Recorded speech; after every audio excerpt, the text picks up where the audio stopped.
We're live, man.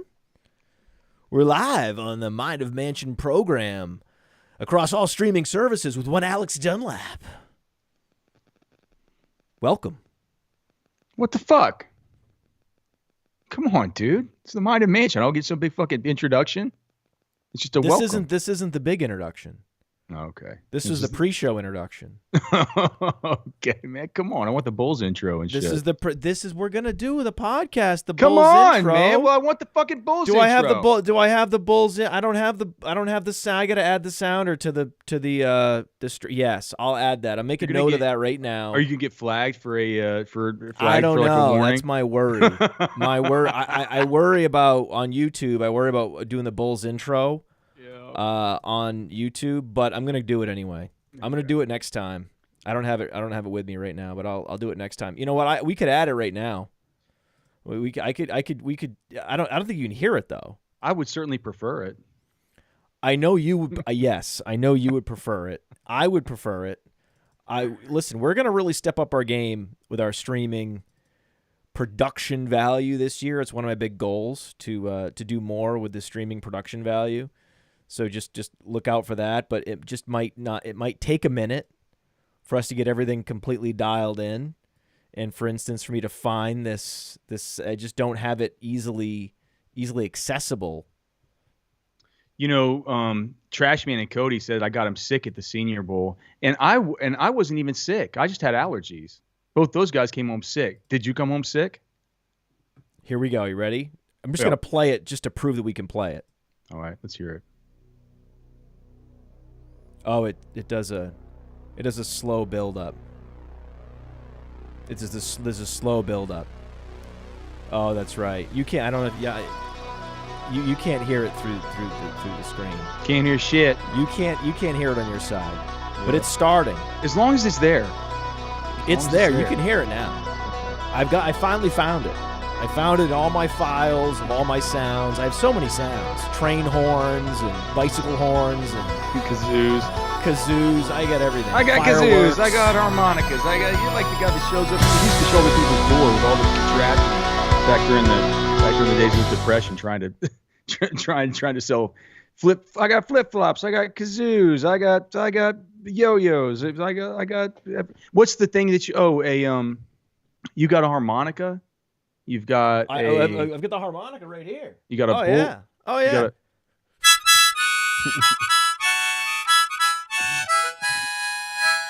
Yeah.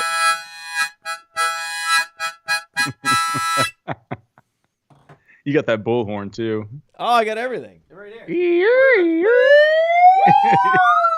It's all happening. Okay. It's all there. So those are actual manual things, right? Yeah, these are manual sound effects, and then we also have, the wrong answer sound effect. Right, we have a lot of different toilet flushing, Law and Order. Right, we get a lot of good stuff here. A lot of great stuff. DJ air horn, really annoying stuff like that. You'll have to listen back to the stream so you can hear all the sounds. I don't think that I don't have it set up so that it runs through your audio, which it should. Again, one of my goals to be a more sophisticated producer of streaming programming this year. I'm excited. Let me bring you in for real. So this is the real one. Well, I need to bring you in for real. We're just messing around right now. We're doing our standard pre-show, but let me bring you in for real. You are the father of RosterWatch. Oh God, the father, the founding father of RosterWatch. Okay, I mean that's fine. And you used to. So you're a hunter. Used to be in a band, and now you also played professional rugby and high school football with Drew Brees. I played in this thing called Major League Rugby, where I'm not sure it's they just paid for our housing, so I'm not sure I call it pro.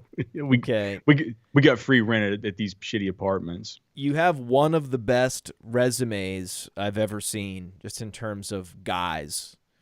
You have one of the best guy resumes ever. I just want to say that. You're a man's man, you're a guy's guy. You're a guy's guy. You're not a man's man, you're a guy's guy. Maybe that's what I'll say. I'll say that. You ready? Sure. Now I'll start. I can do the Bulls intro. I can start it underneath. So if I could time it, maybe I could, for the streaming audience, I can also have it similar to the podcast. The podcast, I have time. I can get it dialed just right with all the sounds and everything. It's in a real audio file. It's where you just hit it right at it right at the top, right? Maybe. Hold on, I'm hearing it in my ear now. I'm hearing this could be good. This could be good for the live. I have a feeling it's going to be great. I think it's going to be great. I can hear it coming in. I can't even hear it, and I think it's going to be great. Oh yeah. Oh yeah. Here we go. You can feel it. Oh. See, I can't feel it. I can't hear it. Welcome to the Mind of Mansion program. A real guy's guy, the founding father of RosterWatch. If it's the Senior Bowl, he's there. If it's an NFL rookie prospect, he knows him. This is Alex Dunlap. Talk to me. It's a lot better, Matt. I forgive you for the earlier one. That earlier one was bogus. I timed the fade out exactly on that, by the way. I'll never be able to do that again. I'm seeing stars, and we're going to try to do this live moving forward with the show. We're going to try to do it again. It gets you on your toes early on. It gets you on your toes early on, right? It gets you in the mode to do a show, man. Gets you in the mode to perform. For me to time it exactly right, like I did as it's fading out, I mean, that's just I didn't have a countdown in front of me. I just know that clip so well that I was able to just time the fade out just right. We'll see. We'll see if I can repeat it, but you should definitely listen back to the stream and check it out. So I have a lot of questions for you. You and I stayed at an Airbnb right down there, downtown Mobile. We had a great time at the Senior Bowl. So did you get sick? No.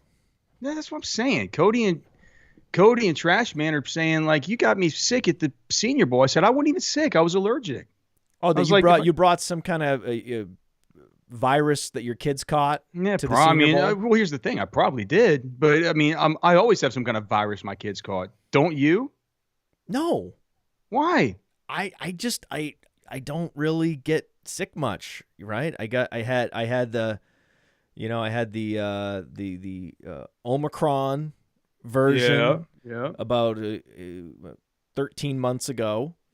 I think that was the last time I was sick at all. And then before that, I don't even remember the last time. I just don't get sick that much. Well, I think maybe you're always just a little bit, tiny bit sick. I don't know. All I know is when I was a kid, I was always, out in nature, or I was, cleaning stalls in the barn, right? I was always wiping my nose and,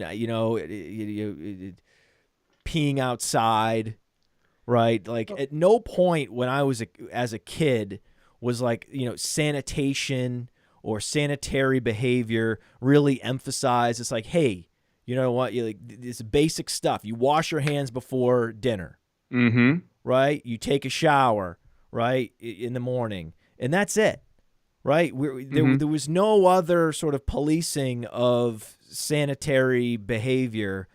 And as a kid, I was just, I was just immersed in bacteria and all these things, and I came out on the other side pretty resilient.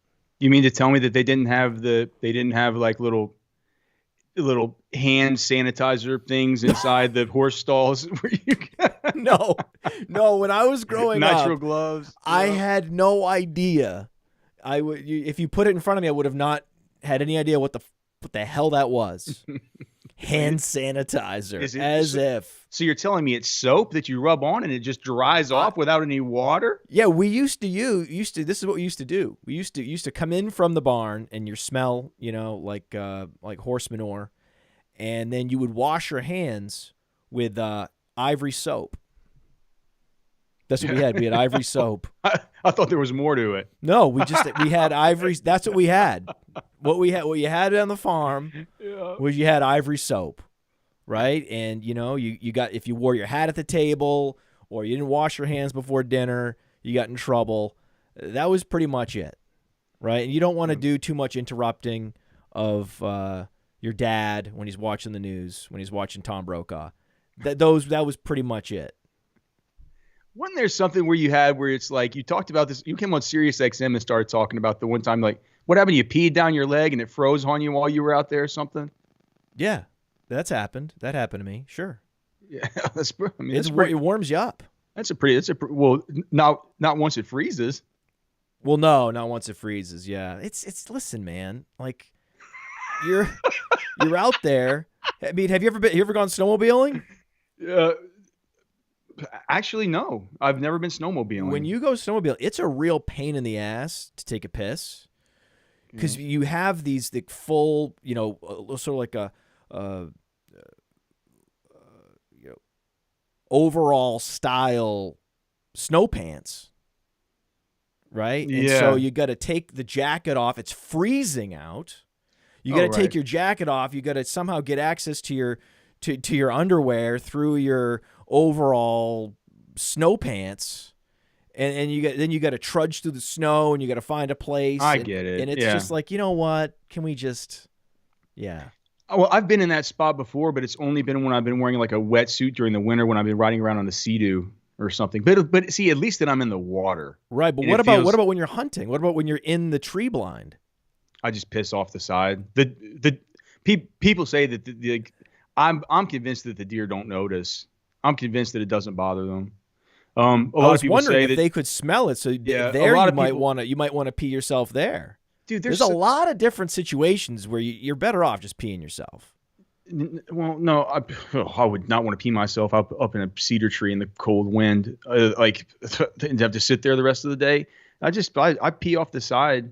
I think it's fine. There are people that worry so much about scent control and everything like that, so much so to where like I have friends that will get out. Do they pee in like a jar or something? Well, most of them don't pee, and if they do, they'll take like a couple extra like pee buckets or something with them up there. Dude, what I have some friends who do is they'll like the first thing they do when you get out to like in the morning, you get out to where you're gonna go hunt, you got to walk into the blind or the tree stand. Like they'll find like, if it's a place where they have cows, they'll find the first cow patty that they can and just fucking rub their feet all in it, get it all over their feet, all this. So when they walk in, the scent of their shoes isn't left. I'm like, you guys are fucking crazy. Like I don't think they can smell any of this shit as long as you're you're gonna want to stay upwind. If they're downwind, they're gonna smell everything. Like whether you pee off the side, whether you do anything, they're gonna smell a big ape fucking gorilla thing up in the tree. Like they're just gonna do that. You have a smell of a human to you. But I don't think that having an extra pee, if you're downwind, I don't think having the extra, the smell of human urine is going to be anything that scares them off. I never thought urine was a big deal. Yeah. Yeah, I never thought of it as a big deal. And as long as you hydrate, it's essentially, if you're super hydrated, it's just basically water anyway. Now, when you were on the snowmobile, you didn't ever pee in your pants whenever you were back there behind somebody else, did you? Back behind somebody, holding on to that's somebody. A very rare thing that you would double up on a snowmobile. Okay, there's not many people that are out there doubling up on a snowmobile. This is not a thing, really. In that case, you would never pee because then it would get onto the person's back. I'm just saying, there's situations that it's not a big deal. Like that's just not a big deal. I don't think there's necessarily anything wrong with it from really a sanitation standpoint. Right? I thought that there was almost a sterilizing effect that it can have on things. Yeah, no, it's like that guy that used to drink his pee on the internet, and he had that shirt that said urine, good health, right? He's just like bingo. He's just man. Bingo. Ahead of my time. Yeah. Ahead of my time. All right, so now we should talk about this thing called the Super Bowl. Okay, this is what pee talk can only last so long. We can't have a whole podcast on pee. I wouldn't be totally against it. I could pull it off. We could pull it off together, I'm sure. Good. And I want to spend a moment on the Super Bowl. Cody and Dario have plenty of takes on the Super Bowl. They're at the Super Bowl right now, interviewing all the players. They found out that A.J. Brown has refused to go to Chipotle since it made him sick. And good for him. He's been tempted, though, but he's been refusing to go, which is great. Good for him. The self-control for A.J. Brown, amazing. Not as good as the self-control from Devontae Smith, who's just been sitting in a dark room waiting for the game to start. Did you know that? Yeah, I saw that on Twitter this morning. What What an odd thing. He says he doesn't watch any. He hasn't left the room. Yeah, he doesn't leave the room, doesn't watch TV. What do? You listen to audiobooks? You watch TV? He's like, no, I just lay in the darkness. No, he just sits and looks at the wall and waits for the game to start. Yeah, I can't say that I don't kind of like it.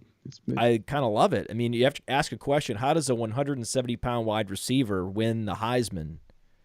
That's what you got to do that. That's kind of how you have to be. Yeah, I mean, for sure. So, do you think the Eagles are going to take this down? Are you with me?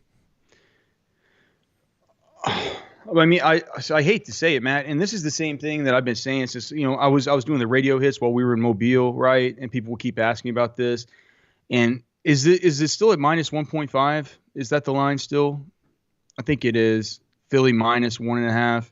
Last time I checked, it's still Eagles minus 1.5. Yeah.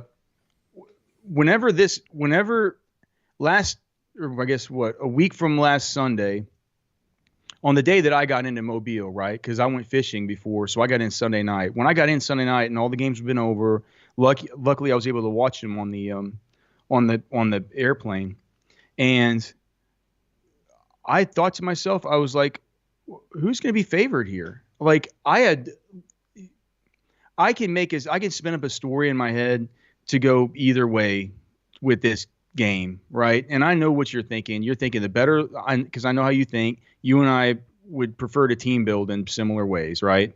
Right. Great offensive lines, great defensive lines, cheap quarterback that you can build around, surround with really good star level talent. I mean, it's built in the exact way that you and I would build an NFL team. Yes. Yes, the Eagles are built in the perfect way, which is why I love them. Yes, and that's why I'm predisposed to saying the Eagles. They're built in the way that is the perfect way that I would choose to build a football team. With that being said, Patrick Mahomes is the best player in football. He's the best player on earth.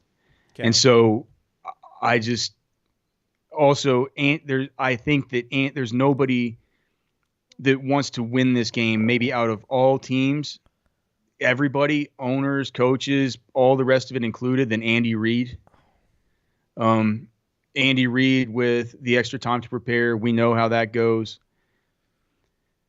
I've also heard some interesting stats though about how Kansas City coming off a win over the course of the last 2 years has been pretty miserable against the spread. So I don't know. You take that and you juxtapose it with the Andy Reid 2 weeks to prepare kind of thing. Patrick Mahomes, best player on earth. And the ball bounces funny in these games. Like, things happen in weird ways. Whenever I first thought about this game, I said, if I was a Las Vegas sportsbook, I'd put this thing as a pick 'em to start. I think that there's things on either side that you can point to and say, well, this and this and this and this and this. Both teams are 14-3. The Chiefs are coming from a more difficult conference, but the Eagles are a better squad front to back, unit by unit. Yeah, but not at quarterback, not at the most important position there is. Okay, it's not that far off though. You don't think Jalen Hurts is that far off of Patrick fucking Mahomes? Are you kidding me? You think it's a big gap? Yes. I mean, Hurts is about to make the same amount of money as Patrick Mahomes. Only because Hurts has a more impressive college resume. In fact, if you compare them oh Jesus, Matt, we're talking Mahomes when resumes? He was Hurts's age. Hurts has a much more impressive resume. Jesus Christ, Matt, are we really having this? I wouldn't come here ready for this. This is like you telling me that one time that Edelman belongs in the fucking Hall of Fame. This is just, this is crazy. Like, what are we talking? What are we talking about? We're talking about Jay. I understand. When you have the ball on the 5-yard line and the field constricts, having Jalen Hurts back there to run it in at any time from any angle is a huge advantage. Patrick Mahomes did suffer a high ankle sprain. He was clearly not 100% the last time he played, and I don't believe he's 100% now. I think he's a lot closer, but he's still not quite 100%. He's not going to be as much of a threat as a runner. And those outside corners, Bradbury and Slay, are going to suffocate anything that's happening on the boundary. And it's all going to funnel to Kelsey. You're asking Kelsey to do too much. He's that good, I understand. and it's possible that he actually wins MVP. But I think it's too much to ask where the Eagles can just play their game and not ask anyone to do anything superhuman and just go out and win. I think they can too. I don't think it's a lock though, and I don't think it's a lock that James I mean, are people all of a sudden? Is James Bradbury all of a sudden a world beater? No, I mean, but he's he not. and Slay together are going to make it impossible for anyone like Sky Mahomes, Moore, Marquez a Super Bowl Valdez, champion, a Scantling. Super Bowl Those MVP. guys are not going to be factors in this game. I mean, especially after MVS had a big week. There's no way MVS has 2 consecutive big weeks. It's not possible. Well, everybody knows that. Everybody knows that MVS is. I cannot believe this shithead's hands. They are the worst hands in all of football. MBS, this guy. You just called Marquez Valdez Scantling MBS, who is the head of the Saudi Arabian royal family. The brutal dictator of the Saudis. And you called him a shithead. Yeah. So you called MBS a shithead. I think that wait, are the Saudis fair. all right? That's all fair criticism, given. I forget whether nowadays are the Saudis technically our allies. I forget. I forget what that all is, because I know that they hate Iran, right? So technically, I think that makes a strange bedfellows with these shithead Saudis. I'm not exactly sure how that all works these days. Everybody's a shithead to you. MBS and MVS. Well, MVS has shit for hands. He does. But Patrick. So you're on the Eagles then? No, do you know what my bet here is? What I'm on is the under. What is it, 50.5? I'm on the under. It's 51 now. Yeah, I'm on the under. Like, everybody's on the over. I think the last 5 Super Bowls have gone under with these defenses playing like they are. And especially, I think it'll look bad in the first half if the Eagles do kind of get off to their regular kind of game script where they, go scoring heavy in the first half and then batten down the hatches in the second half and run the football, pin their ears back on defense, maybe to some degree limit what Patrick Mahomes is able to do. So I think the under is in play for me. I'm not going to – I don't know who to pick in this game. I have such a respect for Patrick Mahomes. I have such a respect for Andy Reid. I just know in these games, man, like I said, the ball bounce is funny. Things happen. You look back and you say, well, fuck, why didn't I know? Like, why did I bet against the best player in the NFL? Why did I do that? Eagles, I think, is an easy bet. The over-under I didn't see was easy. I convinced myself because you have 2 elite quarterbacks that is probably going to go over on the Juice betting show. But since then, and then talking to you, when I saw this line for the first time, I was surprised because I thought the line would be closer to like 49 and a half. And to see it up at 51 now, that is surprising. And so I've absolutely flipped. I've flipped and I've flopped. I'm now on the under. There's nothing wrong with there's nothing wrong with flip-flopping as long as you're doing it in good faith, right? As long as you're being transparent and you're saying like, well, I've received new information, I've thought more about it. It isn't a flip-flop. It's a changing of opinion. I didn't know how the under was so historically successful. And I have been doing additional research on these 2 defenses in particular, and they're healthy and they're just devastating to opposing offenses. They're ferocious. Yeah. I like. You don't want to play anyone against the Eagles all year. That was death. Right? Do you like Patrick Mahomes to go over 18.5 rushing yards? No, do you? I kind of do. I think I like all these intuitive ones. I was listening to Pro Football Doc, Dr. David Chow's podcast last night. He's down there on Radio Row too. And he was talking about how they did their 6 scores on Sports Injury Central, and they had Mahomes last week as an 84 out of 100. They've elevated him this week to a 91 out of 100. They say that he should be, he won't be 100% effective, but basically 91% of his normal self. And in this type of game, historically, we've seen Patrick Mahomes be a lot more willing to run in this type of game. If he's at 91% or something like that, the doctors are saying that's how he feels like he is. I think 18.5 rush yards is one that he'll go over. It feels like that's being a little bit depressed because remember that's being held down by the injury, which was my initial reflex response was, oh man, I'm not taking that bet. Right. I wouldn't place a bet either way because I don't know the status of his ankle. But if the Pro Football docs are saying, hey, this guy's 91%, I mean, I was thinking 80%. But if he's 91% healthy and it's just bothering him a little bit, you're right. In a situation where you're going up against a team that is smothering all your receiving options and then they're bracketing Kelce over the middle, he's going to have no choice but to take off and run in a number of instances during this game. So I've flip-flopped again. I've flip-flopped right back to the over on the Patrick Mahomes rushing. Exploit the fear of the ankle. I love that. This is why we have guests, man. This is why I can't just do top 10 takeaways every day. We got to have the Mind of Mansion show so we can have guests and change my mind. Well, I want to ask you about just one more prop. We can get on to these other ones. What do you think of some of these Kansas City props of these guys? If you were going to take one of them, would you like Travis Kelce over the 7 receptions? Yes. Or under, I don't know. Then there's an over-under of 3.5 on Juju. Then an over-under on 2.5 on old shit hands Marquez Magoo. What do you think? So I think Magoo catches 2 passes. I think Kelce catches 11. Okay. I like that. Yeah. Kelsey's definitely going over, right? He's going over 7 balls. Like, he might go over that in the first half. I think it's an easy over on that. Okay. I think that's an easy over. What else are they going to do? Yeah, no. What else are they going to do? When you look at the matchup, it screams Kelce receptions over, and now that you bring all this information to the table, it does scream Mahomes rushing over too. Oh, Matt, speaking of all this, like, so Clyde Edwards-Helaire is coming back. You know, you and I were talking. That helps because I also like the Pacheco over. Yeah, it's a weird thing that I like all these Kansas City overs, and then I'm picking the Eagles. Yeah, well, you know how you and I were talking about our dynasty, comparing our dynasty rankings at the Senior Bowl when we first got there and talking some guys over.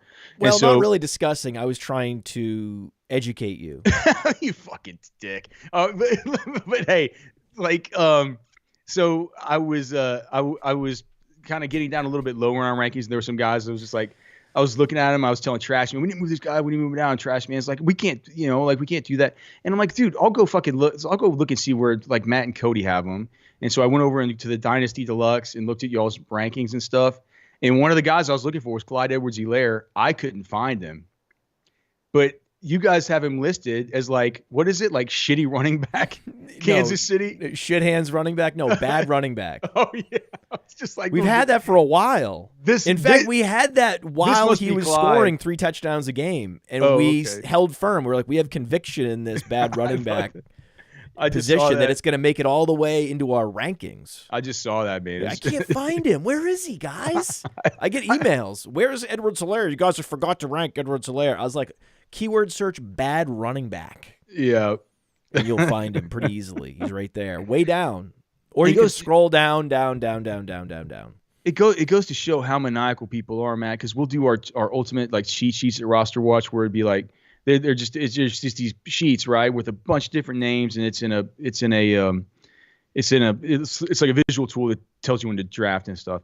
And check it out, rosterwatch.com. Rosterwatch.com. Check it out. Yeah, but the I update, like, it's a hand built tool, right? That each of us have responsibility for like 1 or 2 of them, and sometimes I'll like move a player up and I'll move another player down. And you got to like take one player and like copy and paste him and move the rest down and move the other guy up and stuff like that. And sometimes if you're just getting a little bit of a tiny rush, sometimes it'll erase a player on accident, or you won't copy him back in, or something will happen with it, right?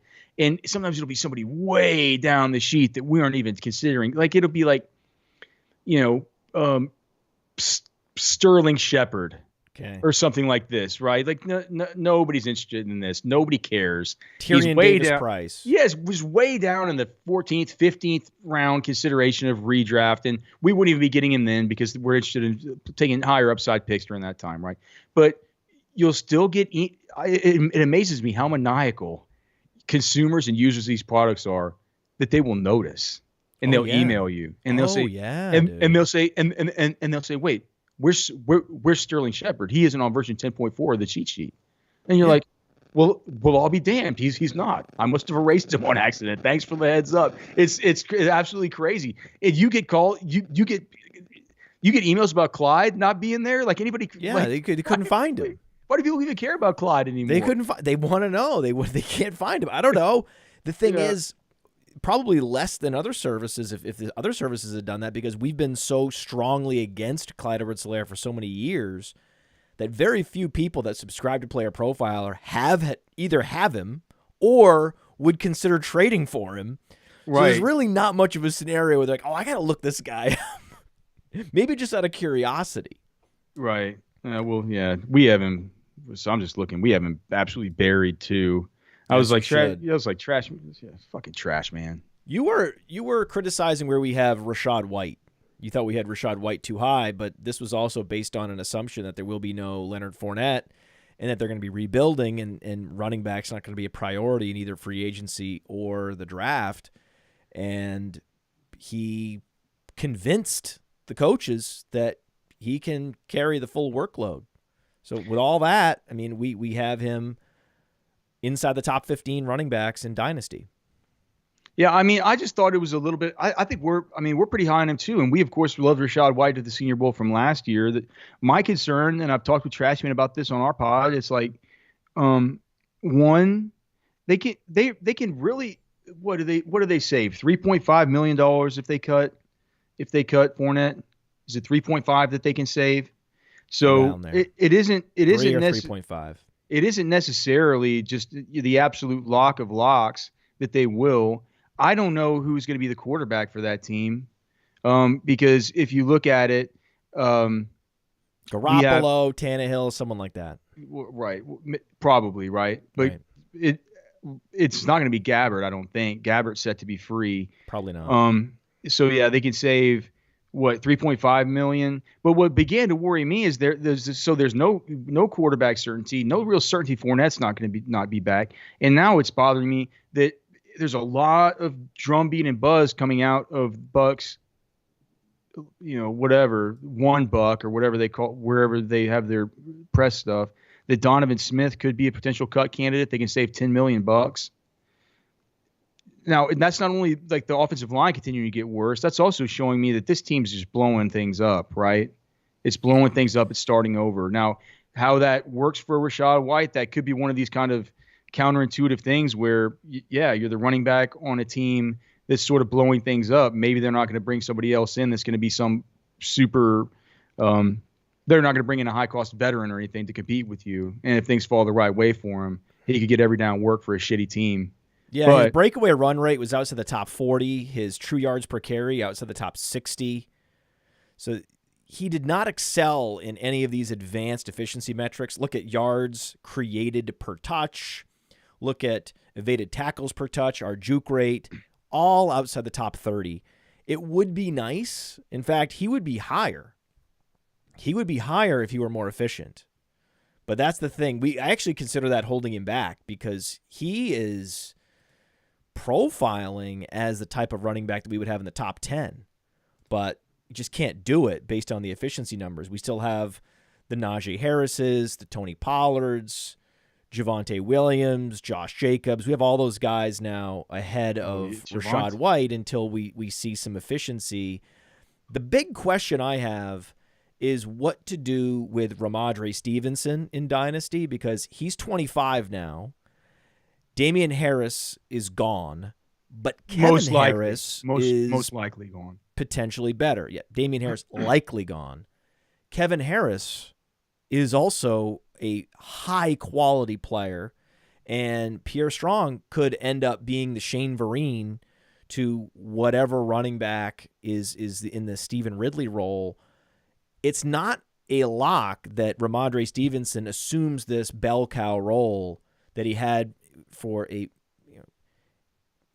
stretch of weeks in 2022, and he was successful there, and he was the first true bell cow in New England since Corey Dillon.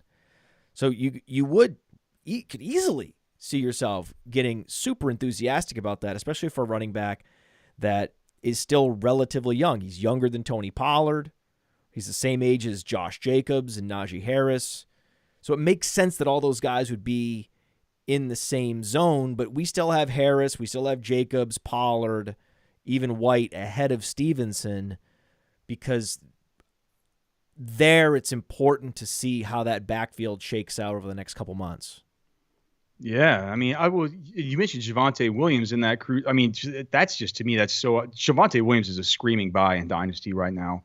But the as far as Paul, all the rest of those guys you mentioned, yeah, like you agree with having those guys ahead of Stevenson? Oh God, yes, man. And here's the thing: is for one, I'm like you. I like Kevin Harris. I like Pierre Strong.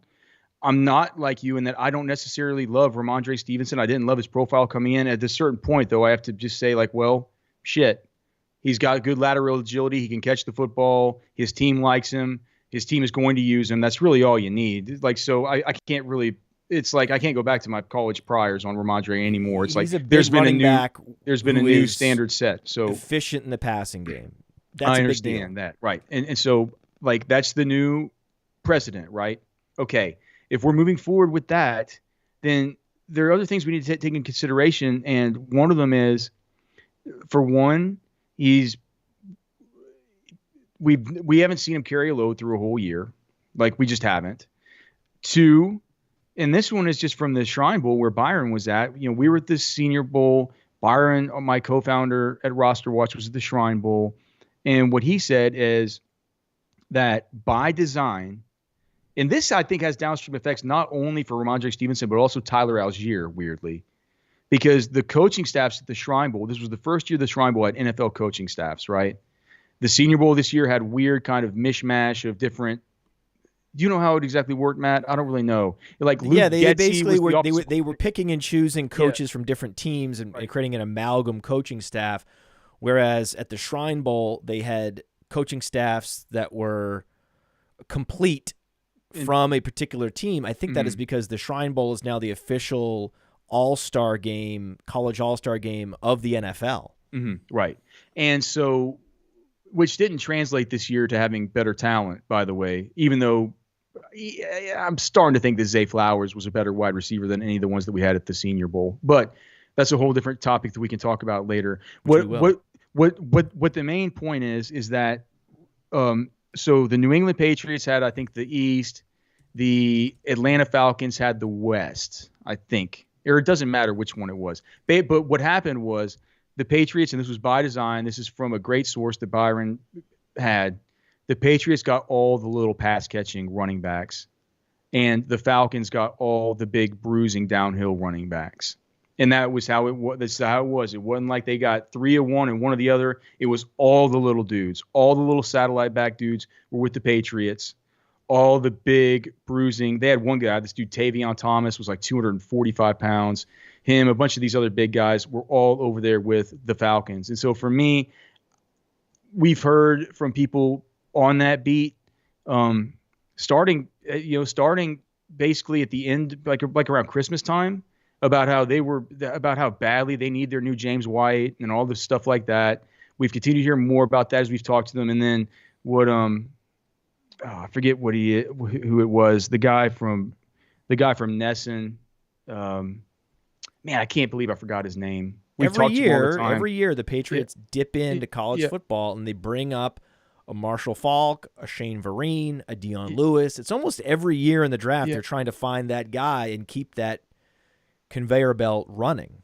Yeah, well, so there was somebody from Nesson who, whenever Byron reported that, he tweeted like, "This is like the worst kept secret that they're looking for a pass catching complement in this backfield to kind of play that role." And if that's the case, I feel like that, on its own bites into a lot of what people love so much about Ramondre Stevenson, and that's his efficiency in the pass game, his ability to earn targets, and all the rest of it. I mean, you always talk about the law of the conservation of targets.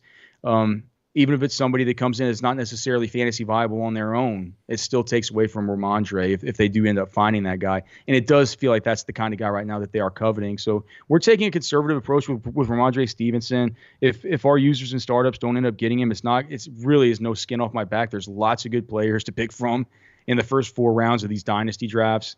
So just a little bit of we're just a little bit conservative on him right now. maybe a little bit more aggressive on some of these other guys, like I mentioned. We want to be able to get Javonte Williams at a discount, right? We don't mind paying up a little bit. Do you guys have Damian Pierce above Ramondre? No, but that's not a crazy position to take. What about Najee Harris? Yes, we do. Okay. Well, I mean, I think that's kind of, golly, I'm looking at this list right here. It's like here's the thing, though. It's not like the Patriots' offense is that much better than the Steelers' offense. No, we would have Stevenson higher if the Patriots' offense were better.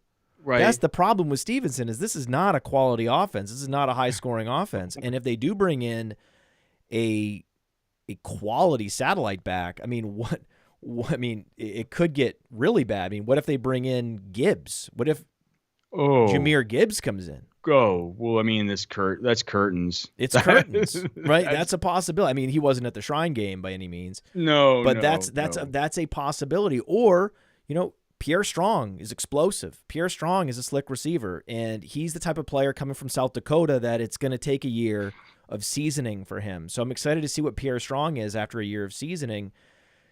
These are all questions that you should have when in enough to hit the pause button. Drafting him aggressively in startups, I would not do it. I would not jump up and grab a Ramondre Stevenson. In fact, we have the rookies in our rankings now. Like, they're embedded. They're part of our overall dynasty rankings, and we have Gibbs ahead of Stevenson. And you've talked me into doing that too, even though it's been against our process the whole time.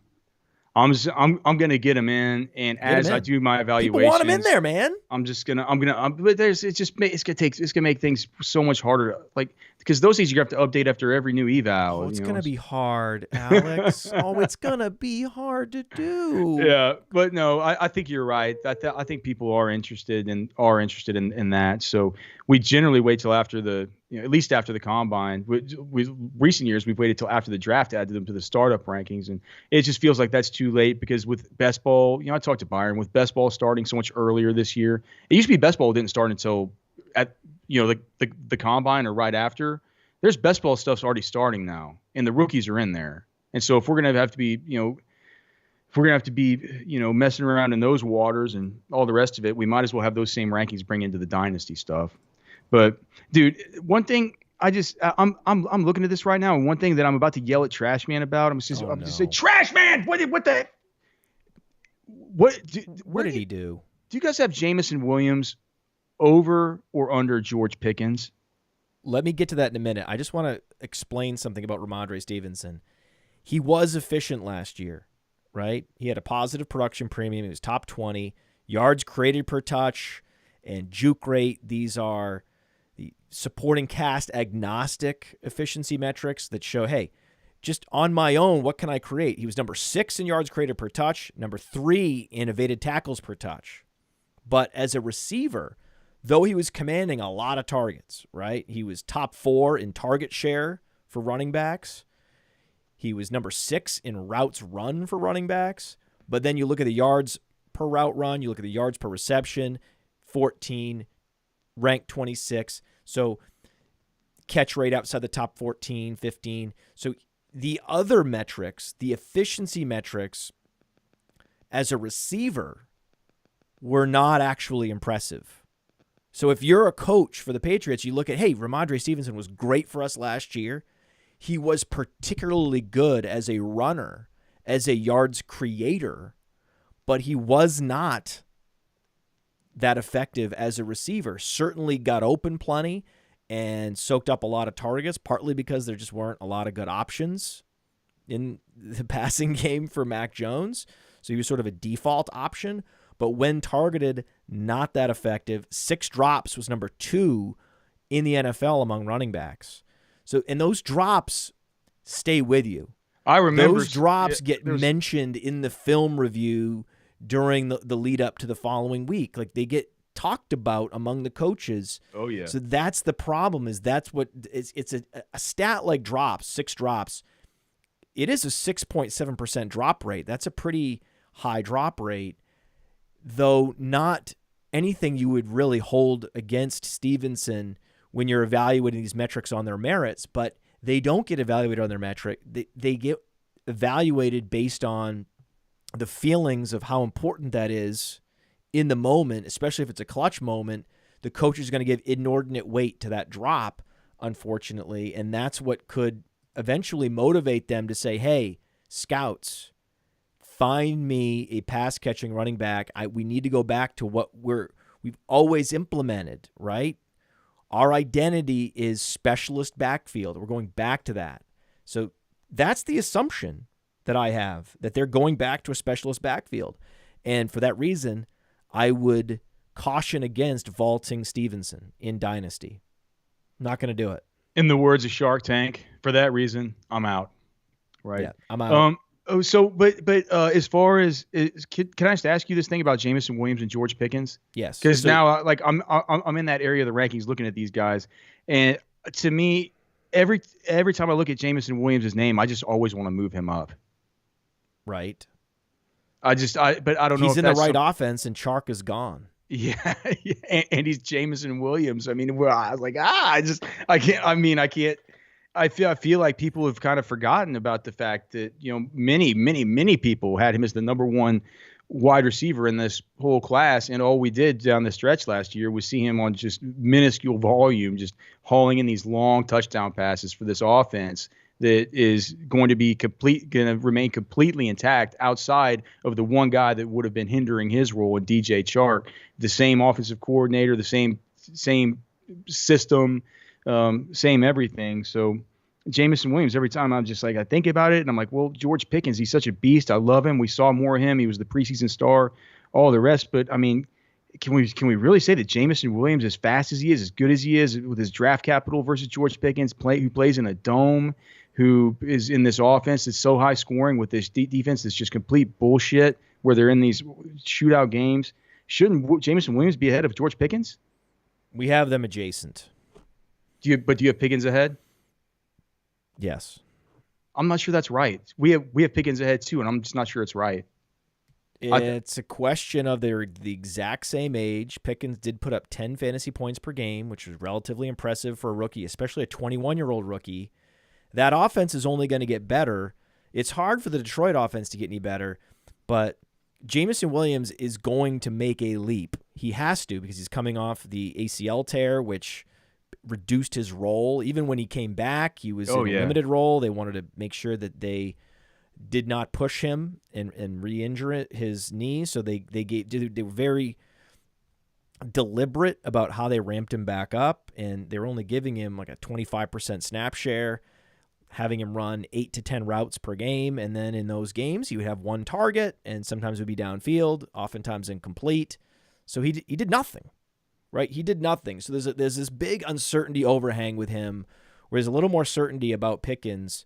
And I love that Pickens was commanding targets down the field, just like Jameson Williams does. The number one wide receiver chair is a little more open, or I should say, is wide open for Pickens in Pittsburgh, and is really not available to Jameson Williams in Detroit because Amon-Ra St. Brown ascended. Right. From a target volume standpoint. Yeah, we have Amon-Ra St. Brown as the wide receiver 6 in Dynasty. So it's not like Jameson Williams has a chance to overcome St. Brown. It's not going to happen. Pickens, you could argue, already it's just usurped Deontay Johnson. Right. I can get that. I just moved Jameson Williams ahead of George Pickens in our dynasty rankings. I can't. Every time I open these things up, I want to move Jameson Williams up higher. I just thought he's a much better prospect than Pickens. I like the offensive system better. I understand that there's a room for the number one wide receiver chair, but we've seen what that offense is capable of doing. It's going to be absolute fireworks. Yep. So I mean, highest scoring offense in the league. That's what they should be, especially given that how that offensive line is going to coalesce. Yeah, I'm glad to know that you guys. No one's going to be able to be high enough on the Lions in 2023. What about Christian Watson? You going to push him ahead of Christian Watson?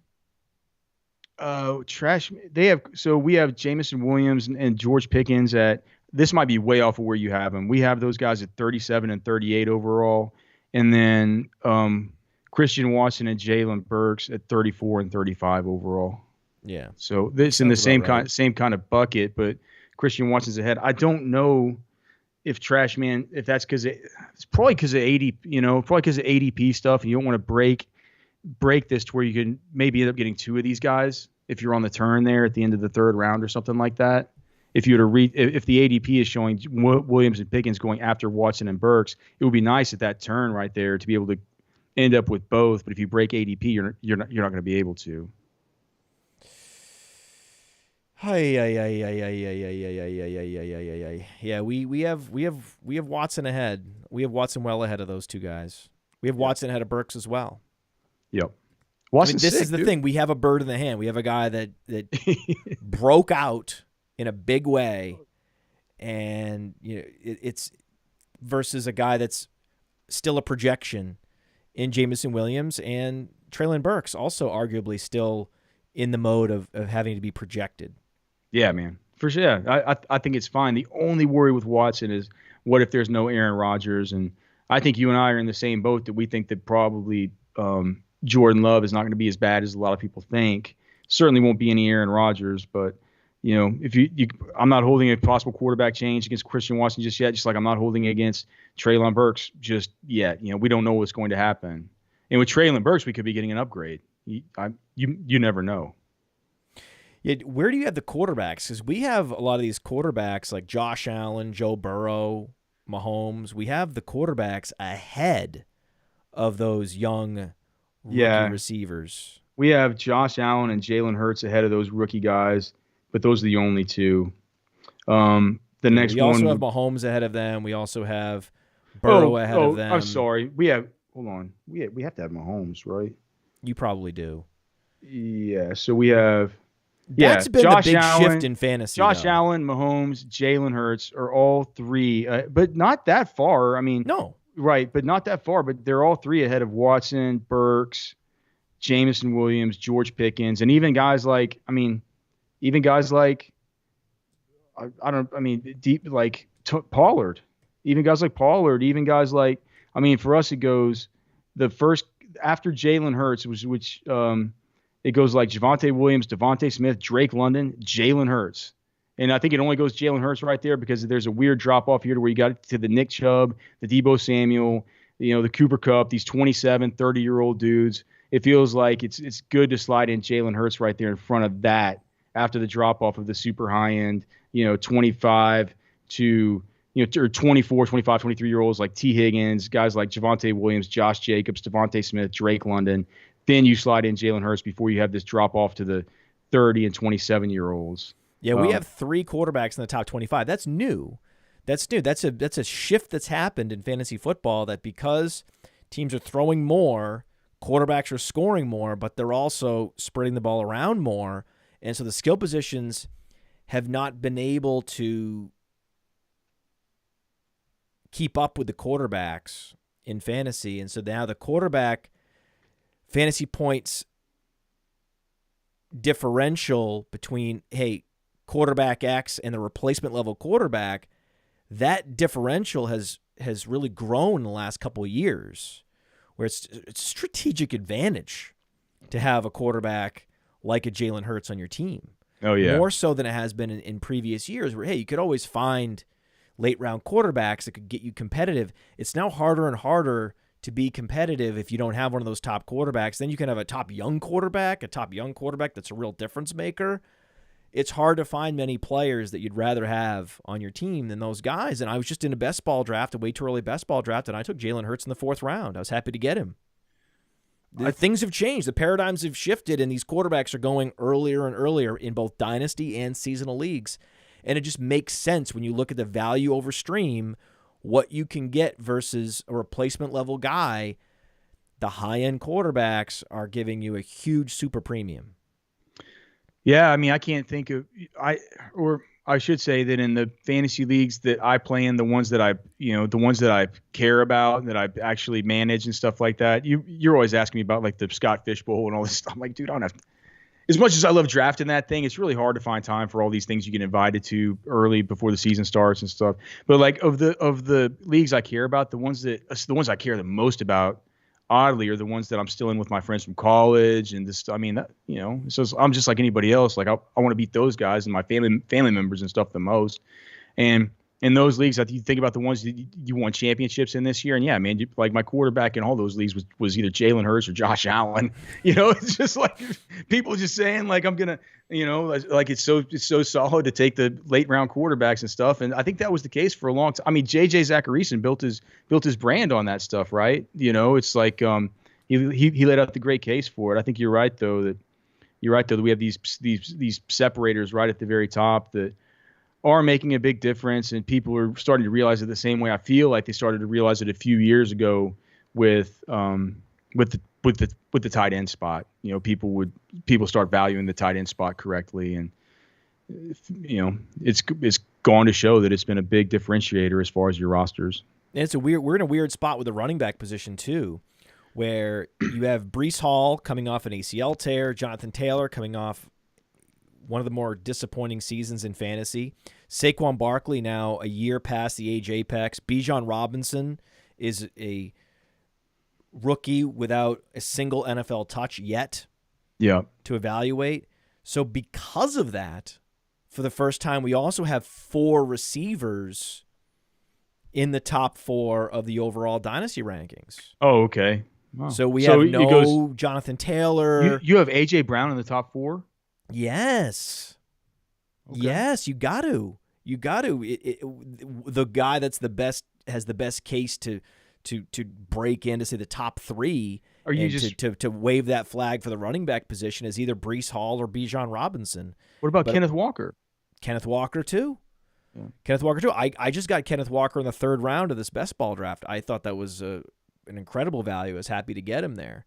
Kenneth Walker could very easily be the RB1 in fantasy this year. It's actually quite an easy case to make. Do you remember, Matt, that we were on the Sirius show before this, whenever you were joining us, whenever we were on so much during July and August, and we were talking about dynasty drafts, and people were starting to take Drake London at the 102, and we're like, don't do it. It's very easy. You take Kenny Walker. It's like this is fantasy football. This is dynasty football strategy. There were a lot of articles written, though. There were a lot of articles written about his target volume in college made him undraftable in the top 5. There's a lot of articles written on that, Alex. We didn't advocate that logic. It's like guys drafted in the 2nd round. He was the best running back in college football. He demonstrated that he has solid hands at the combine. He is going to be a complete machine. And the thing I like most about him now, and why I was so happy to get him in this best ball draft, is he demonstrated an ability to play through injuries as a rookie. So he played through multiple injuries, ankle injury, groin injuries, and he sits out a couple games and he comes roaring right back. Sits out a couple games, comes roaring right back. Plays when he's questionable, right? Puts up 150 yards with a Q tag. These are things that you look for from a 21-year-old because they're going to build on that. They're going to address that in the offseason with their strength and conditioning, finding areas that they can get even more flexible, even more durable. And then that second year, the pump is primed to just be the fantasy point scoring machine. I would say that for Breece Hall, but I just know that he's going to miss a couple games and it's going to be a slow rollout. So you're not going to be really getting what you want from Breece Hall until, say, mid-October. He's going to be feeling fully confident and 100% on that knee. And already, 6 weeks have gone by. So Walker, to me, is the play in both Dynasty and in seasonal leagues. He's a guy that I'm zeroing in on. What do you think the chances are that they bring back Rashad Penny? He's set to be free. Would that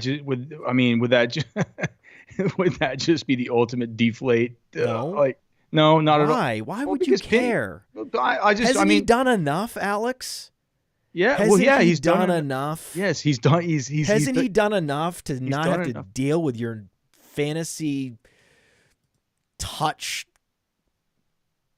concerns? No, he's done enough to where I would be concerned. He's been good. He's had games with 26 carries, multiple times. He also had a game with 29 carries, and he was running 22, 29, 28, 22, 19, 19 routes out of the backfield. Yeah. So he's done enough to make me a little bit worried if he comes back. He had 3 games, okay, with more targets than Travis Etienne has ever seen in a particular game. That Travis Etienne over under 3 receptions on Prize Picks every week this year was such gold. It was just awesome. Just taking that under and just cha-ching, man. That's what I said. Until he proves it. Yeah. Until he proves it. He's such a good receiver. What the fuck is wrong with these people? What is wrong with them? It's like, but if they want to keep doing it, I'll keep betting the under on Prize Picks. Well, who would you rather have in a seasonal league context? Because the Jaguars' offense should continue to improve. That's an interesting question. Their ADPs have to be really close, don't they? Very close. Kenneth Walker and Etienne. Yeah, I was basically going to take any of Hall, Walker, or Etienne in the 3rd round. If any of them were there, I was going to grab Was Etienne off the board? Yeah, they were both off the board with the exception of Walker. Huh. Yeah. Walker was the only one available of those 3. Do you know what, man? I think that I might want Etienne the best. Best offense. I mean, I get it. The running back order went Jonathan Taylor in the 2nd round. I mean, certainly, the first round had a few running backs go. The running backs you would assume, right? McCaffrey, 1st round. Mm-hmm. Eckler, 1st round. Barkley, 1st round, okay? Mm-hmm. So those are your 3 first-round running backs. Then the next running back was Jonathan Taylor, then Etienne, then Bijan Robinson. That makes sense. Was that 2nd round? 2nd round, mid-2nd round. Bijan Robinson, mid-2nd round. Then Breece Hall, end of the 2nd. And then I was able to get Walker at the 302. Oh, gosh. That's great. Are you telling me that we're going to be able to start? Oh, God. So basically what I'm thinking is redraft. You want the first or 2nd overall pick. Get Justin Jefferson, get Jamar Chase, come back on the turn, get 2 of 3 out of Bijan, Etienne, Kenny Walker. Are you kidding me? Yeah, dude? And that's how I you started. God. My draft started Jefferson, Godwin, Walker. Oh goodness. Okay. Well, see. I mean, you could have. Do you wish now that you would have gone Jefferson, Etienne, Walker? He wasn't available. Oh, okay. Yeah, Breece Hall was gone, and then it was to me, and so Hall was gone, Bijan was gone, Etienne was gone. I really wanted a receiver. It was between Godwin and Devontae Smith for me, and that I got Jalen Hurts later made me regret it. I should have gone Devontae Smith there for the stack in best ball. And it's very close between Godwin's got the track record of being like a high-end top 5 wide receiver, but there's a lot more uncertainty with his situation. But I love these guys coming off an ACL recovery the previous summer and then having the full summer to train, practice, camp, preseason, and Mike Evans is sunsetting, so I there's a strong case for Godwin. He's one of my guys. Guys. So you know who my 5 guys are? All the staff at Player Profiler, we have 5 guys that we're gonna have highlighted on the site, and you'll know wherever you go. Okay. Oh, that's one of my guys. Can you guess who my guys are? Sounds like Godwin might be one. Godwin's been my guy forever because I was the first one that said Godwin's better than Mike Evans. I said that at a time when it was a counterintuitive, controversial position to take, and now I'm right as rain. So Godwin, Bateman, because I'm the Bateman stan of the world. Okay. I'm also the Tony Pollard stan of the world, so that's chalk, right? That's chalk, and I have a rookie. Can you guess the rookie? The rookie that you're in on? Yeah, the 2023 rookie. Was it Bijan? Rojan. Roshan. Yeah, Okay. Roshan. Oh God. Well, hey man, we'll both be in on Roshan. Yeah, so Roshan's my guy. Yeah, that's good. That's the and smart then one. I have a truther. My fifth is a truther. The fifth one has to be a truther. Ashton Doolin. Okay. They're losing Paris Campbell. Maybe. They're rebuilding. Yeah. Yeah. He's an all-pro, Ashton Doolin. I was just looking at those I was looking back at 2016 draft rankings just to just look at. I can't believe that a lot of people, and it's probably not that weird looking back. A lot of people had Paris Campbell ranked over Michael Thomas. Pretty wild. As I look back at that draft, it makes me realize, like, I know those two guys weren't in the same draft. I think so, yeah. But when I look, yeah, I think so. 2016. No. Yep. No. Let's just look. Hold on. No. Paris Campbell's a free agent this year. NFL draft. Paris Campbell was drafted in Let me just see. 2019. Hold on. What are you talking about? You're talking about someone else that was drafted ahead of Michael Thomas. Was it maybe Curtis Samuel? Who was it? Curtis Samuel would make more sense. Hold on. Let me just look at who the wide receivers were. So it's not Paris Campbell. You're Sterling. Dead wrong about that. I think it was. I'm sorry. Sterling Shepard. I was thinking of Sterling Shepard. That's my bad. I was thinking of the other pre-minute slot guy. They all had him. Everybody had Sterling Shepard over Michael Thomas. Sorry, not Paris Campbell. Tyler Boyd was in that 2016 class. But I'll tell you the one thing though is everybody gave Matt Miller shit for having Michael Thomas as his number one over Corey Coleman, Will Fuller, Josh Doxson, Laquan Treadwell. People were just like, are you kidding me? What kind of moron is this? Sterling Shepard. It turned out that he was actually right about that. So Matt Miller, I know NFL Draft Scout on Twitter, so he still gets so much shit. But you're a fan of Matt Miller? You're a Matt Miller stan? No, but Matt's my friend. And like I'm not a stan. I'm not a fucking stan of any other man, dude. But I'm just like I was looking back at that. I remember that Matt. I couldn't believe that was like a fire breathing, take your eyebrows off. They have Michael Thomas ahead of Laquan Treadwell and Doxson. You know what I mean? I love these names. It's just, but it's true, right? He had him ahead of Dotson. Yeah, I mean, he did. He had him ahead. Yeah, he had him ahead of Corey Coleman. Who would have? Had him ahead of Coleman. Who the fuck could have him ahead of Corey Coleman? Oh. Yeah. Yeah, but no. So yeah, you were right. Not Paris Campbell. You must like Jahan Dotson this year. Yeah, I mean, I do. I mean, I worry a little bit about the quarterback spot. I think that Sam Howell's probably going to be who they start off with, don't you think? No, because I say that because I know you're a big Howell stan. Yeah. Well, it's actually for you, it's Stan Howell. Trashman and I were major cowards at the Senior Bowl last year.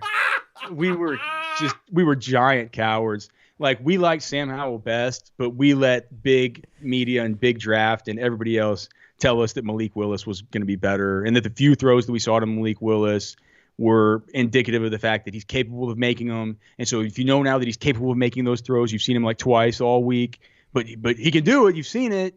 And plus he's got the wheels and all the rest of it. That's the perfect path. That's now you're cooking with peanut oil, baby. Like, you got to get Malik Willis as your all Senior Bowl quarterback, and Trashman and I just straight cowards. We're just like, yeah, we're gonna roll over and just take it, and we're just gonna do what big media says to do, and rank Malik Willis over Sam Howell.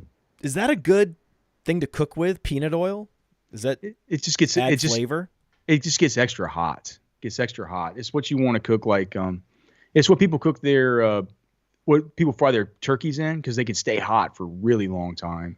Oh, wow, cool. So yeah, so it has a high burn point, or something. High boiling point or whatever that is, so it doesn't burn.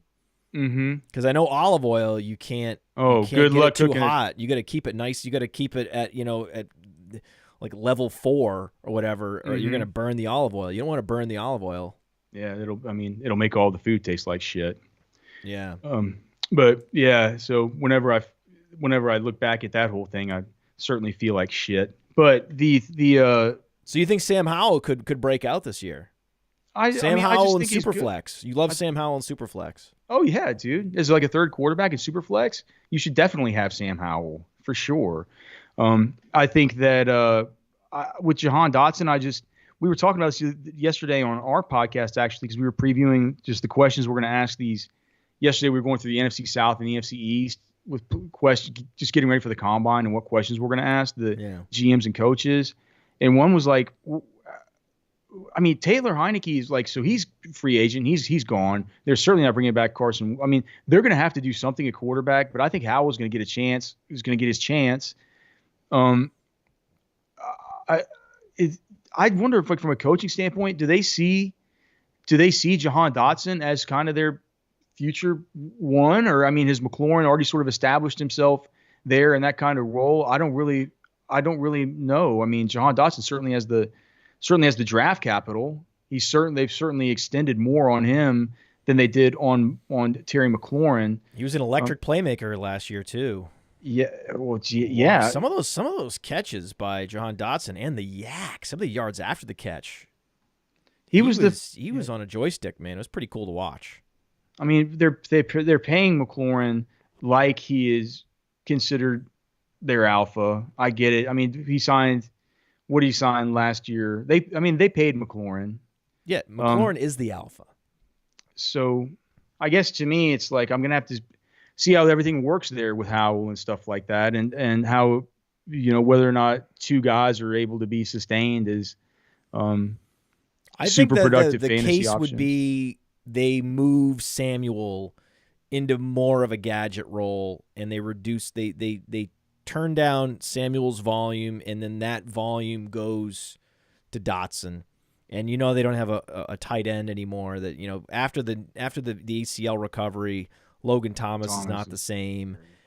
They're not feeding their stud running back, the guy they should be feeding, Antonio Gibson. So they have Brian Robinson out there running routes, not getting any separation. So miserable to see that, isn't it, Matt? Yeah, it's so miserable to watch. It's really going to be McLaurin and Dotson, I think, that are going to be the focal point of the passing game. One thing I'm going to ask there is I'm going to be like, why was there the situation where before Brian Robinson got shot that he was going to be the number one running back hands down over Antonio Gibson? Like, how was that ever even in the cards? Like, what did he do that was so? Is it just the fumbles? Is there something that you guys are seeing at practice that we don't see? What? How he's can he just fall not off a threat cliff? as a receiver. Robinson's not a threat as a receiver. It makes your offense more one-dimensional when he's out there, and it gives the quarterback fewer options. It's just an irrational move to install Brian Robinson as the primary back over Antonio Gibson. They did it last year. There's no indications it's going to change. This is part of the case for Dotson. It's part of the case for not hiring a bunch of boomer-ass coaches. We're going to pound it between the tackles with this idiot, Brian Robinson. It's like, what the from Alabama. Yeah, come on. Hey, what are you doing? Look how big he is. Look at that. Oh, my God damn, look at that boy. But Antonio Gibson's also big, right? It's very frustrating. We talked about this. If you make mistakes, if you fumble, if you drop passes, you get your playing time reduced depending on the coaching staff. How much you get reduced just depends on the coaching staff. If you have boomer coaches like a Belichick or Del Rio, all these guys. Not that he has any, but I'll bet you that Del Rio might have walked in those offensive meetings and say, hey, that kid Robinson, oh man, hard nose. Get him in there. He doesn't drop passes. Well, he doesn't get separation. He's never open. Doesn't matter. Doesn't drop it. Doesn't fumble. Okay. All right, buddy. Cool. Do you do that, right? No matter what the analytics say, keep rolling that guy out there. Yeah. And then the targets will funnel to the receivers that can actually get separation, like Dotson and McLaurin. Yeah. So I mentioned that one of my guys is Roschon Johnson, right? Yeah. Let's talk about Roschon. Give me your position on him, generally where you think you'll be drafting him in rookie drafts. Well, my general position on Roschon Johnson is that he's a great player. He was underutilized during his time at Texas, where he came in as a quarterback and then switched positions during his freshman year to be able to help the team. I also think he kind of saw the writing on the wall that he was going to be there for a lot of the same time as Sam Ehlinger, and it just wasn't a spot where it was very conducive to a guy like Roschon. Seeing playing time at quarterback early, she was like, move me to running back. It's fine. He's 6 foot, 1/2 inch tall, 225 pounds. Former quarterback. Yeah. One of the smartest guys on the team. He graduated with a 3.4 GPA in business management from the McCombs School of Business at the University of Texas, which is the most prestigious college within the University of Texas it's true. From a entry standpoint, and from also just a degree standpoint. He is always on the Big 12 honor roll. He's a team captain. If Bijan Robinson is the face of the team, Roschon Johnson is the heart of the team. He's what a lot of these NFL coaching staffs and scouting staffs call a red star player, which I've been told by NFL scouts means this is a player that a scout and or director of personnel will stand up for and say, look, he's a red star guy. What that means is this. I can stand up on a table. He's not a communist, right? It has nothing to do with communism. It's actually, I'm not even going to say anything about that. It's a.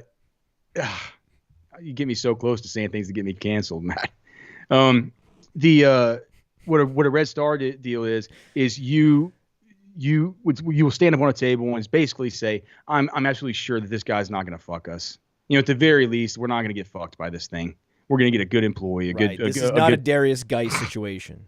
Right. And so we're not going to get Geist here. Yeah. Not going to get Geist by Roschon. And so those are all the intangibles that sort of go in about him. And what the scouts have seen from Steve Sarkisian calls him his lieutenant. He's in charge of the locker room at Texas. And scouts come to Texas and they hear that stuff, right? They also hear what he's able to do in testing, where he runs pretty consistently faster than Bijan Robinson does in these tests that Texas does. He's not as gifted a runner as Bijan is. He is. I don't think anybody really is. No, I mean, to see the vision that Bijan has and just his ability to just create, it truly is just something else. It's even hard to come up with a comp for Bijan Robinson after watching every snap of his career. But Roschon is a really good, balanced runner, good contact balance, good power, excellent technique, a lot of really good leg drive, shed ability through his hips, probably the best put together 225 pounds that I've seen at the Senior Bowl in quite some time. And the other thing is, being an ex-quarterback, he is excellent in pass protection. I mean, it's just anybody would look good compared to these guys at the Senior Bowl this last week. But playing with a broken hand and being able to just jam these dudes up in pass pro and pass pro drills, one-on-one running back and linebacker that are basically designed to make the running back look horrible. Right. These are slanted towards defensive players. It's a tough situation. It's a tough task to be in open space with nobody on either side of you. The guy's got free reign to come in whatever way he wants. Your hip pointers have to be upfield, and somehow you got to shuffle to just the right spot. You got to engage. You got to keep your hands inside, and you got to keep this dude from getting to this little dummy that's right here behind you. It's not easy, right? In an actual football game, you're gonna have like a tight end or an H-back kind of sniffer right here. He's got to navigate around, and you're gonna have a little bit of space to get in there and get in there maybe while he's not coming at you with his ears pinned completely back. He's gonna have to stun around a tackle. He's gonna have to do some things to where he's gonna have to get his leverage too, right? It's not just you always having to get your leverage against this asshole running at you with complete free reign.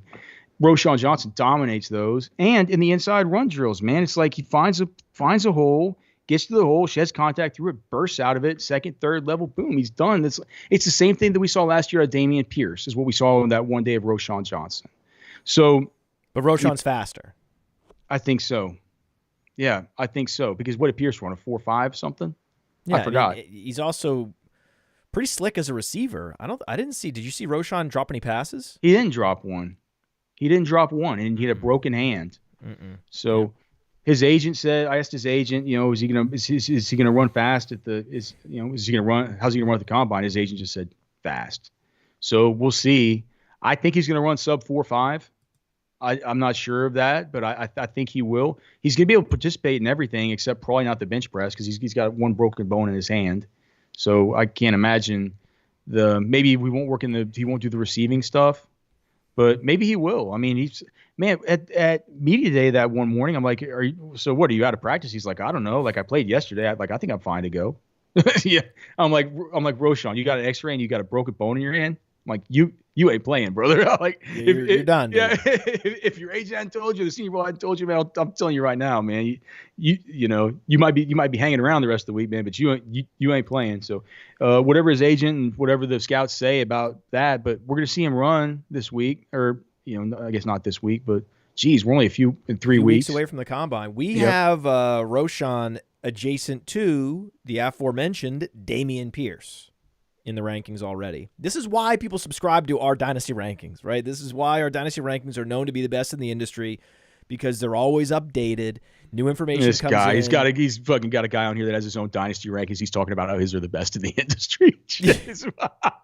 It's true, though. I like ours best, but that's fine. No, but I do agree that I do agree that you have rookies in right now, and we don't, which I need to be getting in, which is what you talked me into at the Senior Bowl. People say that they trust our Dynasty rankings. Many people are saying.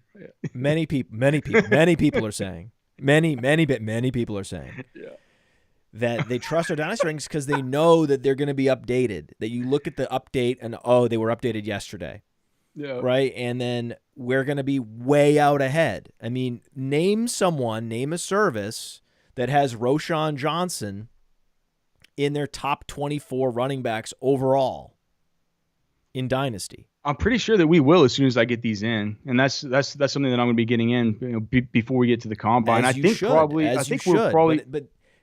going to be the only ones, Alex. We're going to be alone. It's going to be weeks, months before the rest of the industry catches up. There's always a handful of players where it's so clear that a player profiler and a roster watch are out ahead in a particular scenario, whether it be a team scenario, whether it be a particular player. It's like you go to a lot of other Dynasty rankings and they're just stale, or you have to look past all these. Like, well, yeah, I know things have changed. News came out. They haven't adjusted yet. for that. No, you gotta like do all these adjustments in your head because they're not updated yet, and it becomes frustrating. Where it's like, oh no, I go to check the Dynasty rankings and Roshan is already where he should be. No, yeah, I like that, and it's good. And like with ours, you'll see it's like, I just did my update I just did the Jameson Williams thing like live here on the fly. Hope Trashman doesn't mind, but like you'll always have a timestamp of when the last update was and all the rest of it. The updates with these usually with Trashman, the rule is they have to be updated at least once every 5 days. So it's usually every more 5 often days. Than that. Yeah, it's usually more often than that because I come in here and just mess with them. But wow, we update them every week. We update them once a week. Right. I mean, I'm sorry. So so for Trash Man has 5 days where like we don't put out much content on the weekends, like for the off season, but it's during the 5 days, the 5 content days. Like there needs to be an update during one of those days. And there's a video explaining what the updates were and shit like that. So yeah, one update a week, at least one a week, but we do it. I put out a video on TikTok and Instagram explaining our Dynasty movers or recent Dynasty movers. And they were all rookies from the Senior Bowl. One guy that moved up, though, was not a rookie. It is the guy we already talked about, Sam Howell. I like that. Because things have really come together with my understanding of where Sam Howell is going to fit in to the big picture in 2023, where we with our 2023 season projections coming together.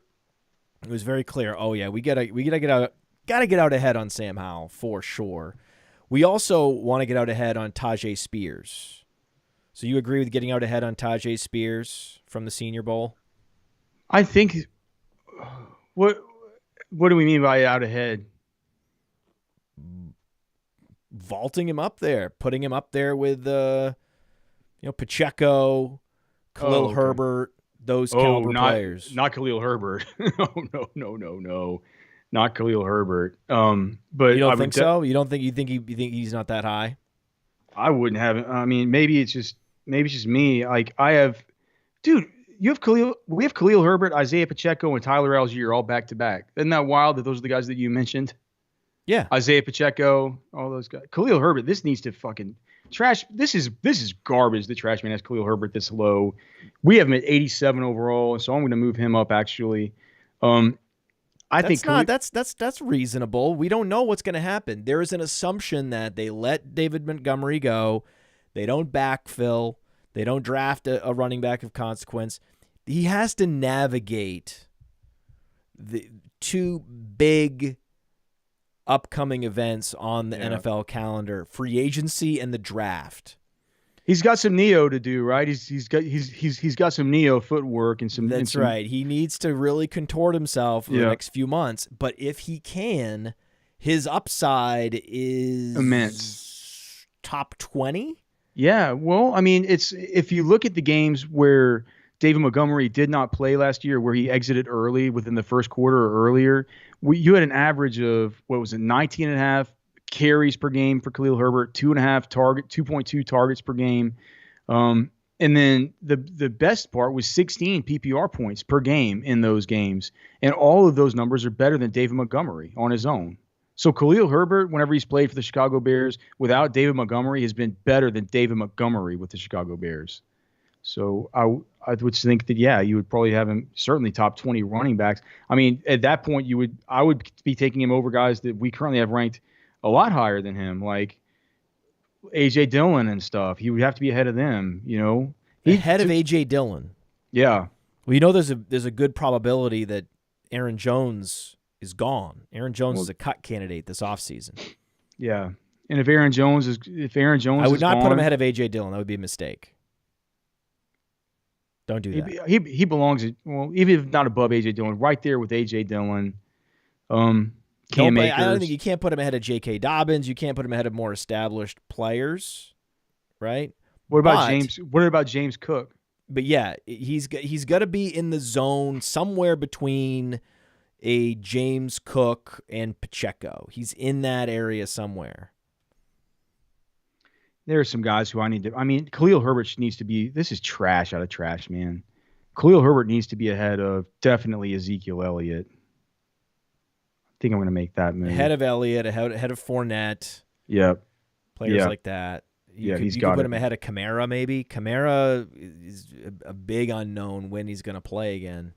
Isn't that whole thing So yeah, Khalil Herbert. I'm moving him up right now. That whole thing, especially with you just gotta be careful assuming best case scenario for running backs without draft capital. I get it. That have never had a primary back role. You gotta be careful. Our rankings tend to be conservative, where with a guy like Khalil Herbert, you're not gonna see any projection or best case scenario. It tends to be pretty conservative, and then when we get new information that, this guy has a much higher probability of being the starter because they didn't sign anyone in free agency. Oh, okay. But what if they sign Rashad Penny? Right. What did you guys do? Did you guys do anything with Joe Mixon after this latest off-field incident? Yes. How far down did y'all move him? Because Trashman gave him a pretty good bump down, and I said, look, man, I think that's fine. I'm not because here's the thing, dude. He's not that young anymore. He's going to be 27. He's going to be 27. I said, just find where Alvin Kamara is and put him next to Alvin Kamara. I have the same damn concerns about both these guys. We have him ahead of Kamara, but behind Dalvin Cook. Okay. Yeah, that's the best way I can explain it. Okay. Yeah. That's fair enough.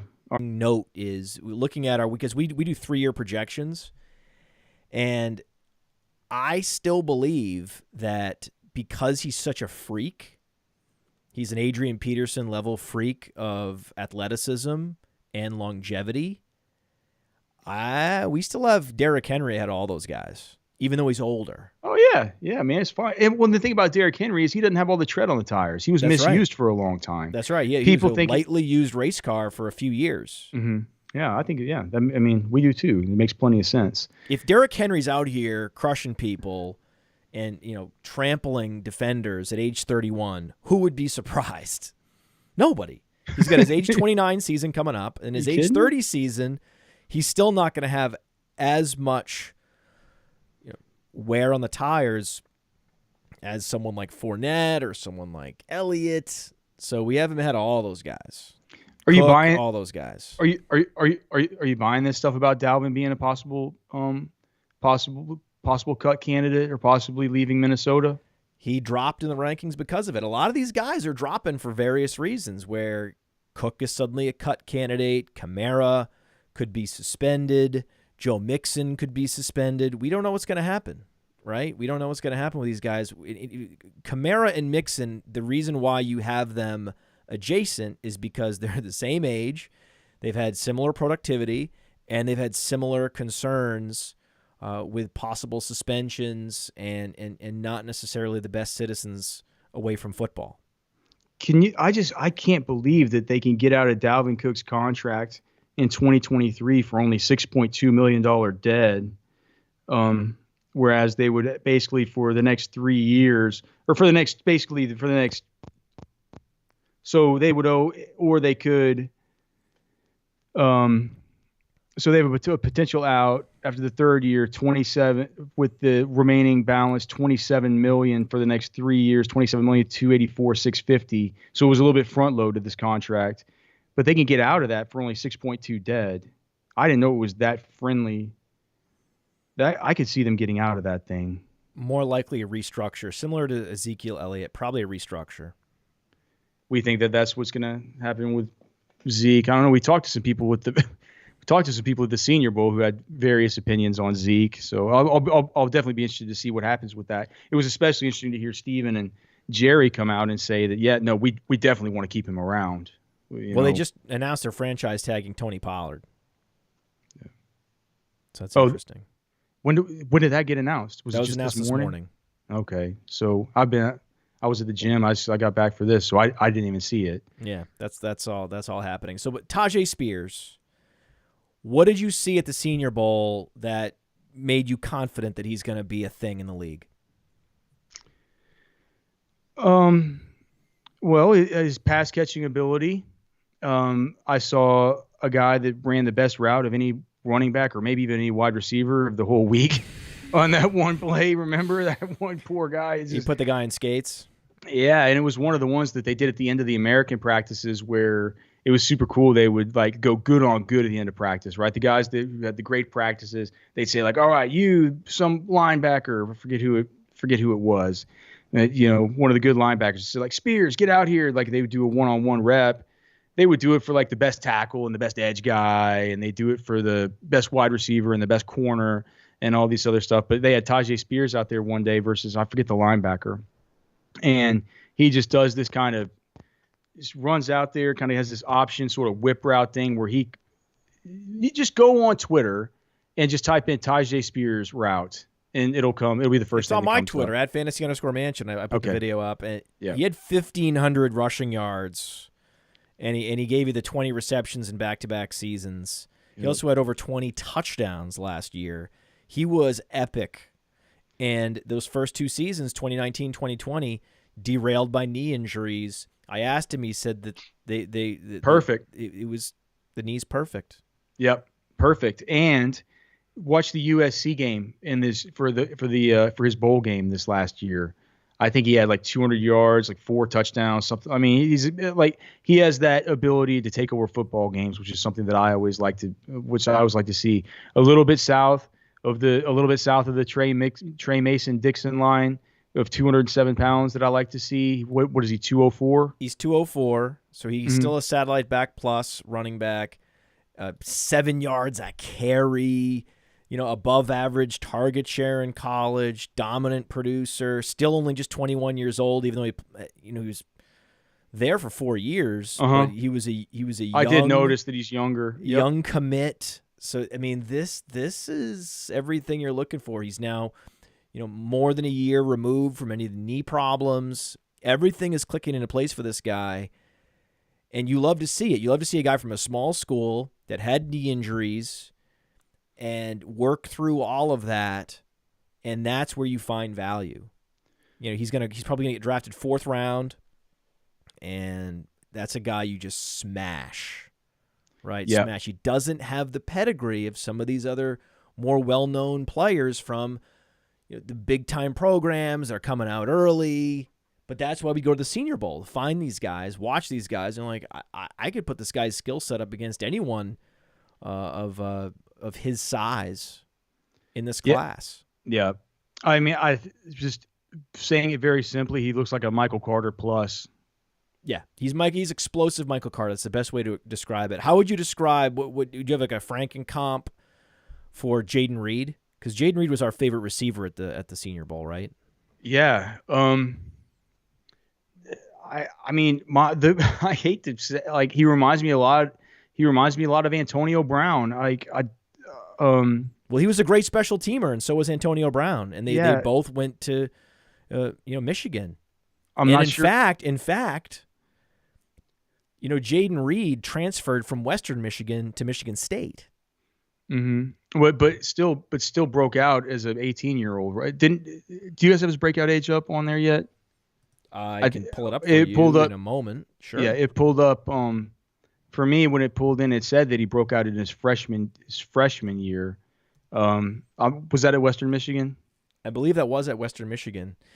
Yeah, we have a nice little breakout age of 18.4, 98th percentile. Yeah, so it's a young breakout. So this is thankfully my little system here that pulls this stuff in is right.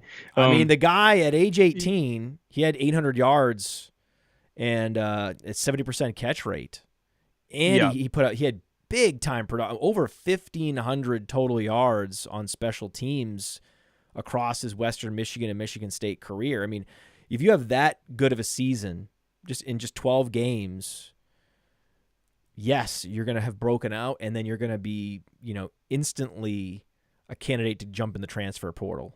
Yeah. And so, I mean, for me, it's like whenever I made him sit out a season.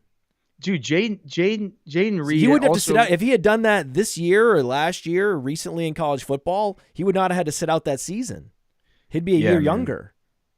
You feel so bad for these guys that had got out of college just right as college football is making all the most money, but right before they can get paid or get transfer easily or anything. Like everybody that graduated in 2017 or 2018. No, Laquan Treadwell's hating life. I was this close. He's like, damn it, I was so a $3 million NIL deal every single year. But no, the comp for me, it's not really a Franken comp with Jayden Reed. I know it's a very stylistic and very lofty comp. But every time I saw him, dude, he's just got the swag. He's got the twitch for days. I wasn't expecting to come in there and have Jayden Reed be the best wide receiver there by a I think it's a significant margin. I think it's because he is so much bigger. He's 190 versus Tank Dell at 163. You would agree Nathaniel Dell was the second best performer at the wide receiver position. But Jayden Reed's just in a completely different archetype of player. Yes. Because Tank Dell was always the reason Tank Dell looks so good. And look, we're not saying Tank Dell is the second best wide receiver at the Senior Bowl. That's not it. We're saying the guy that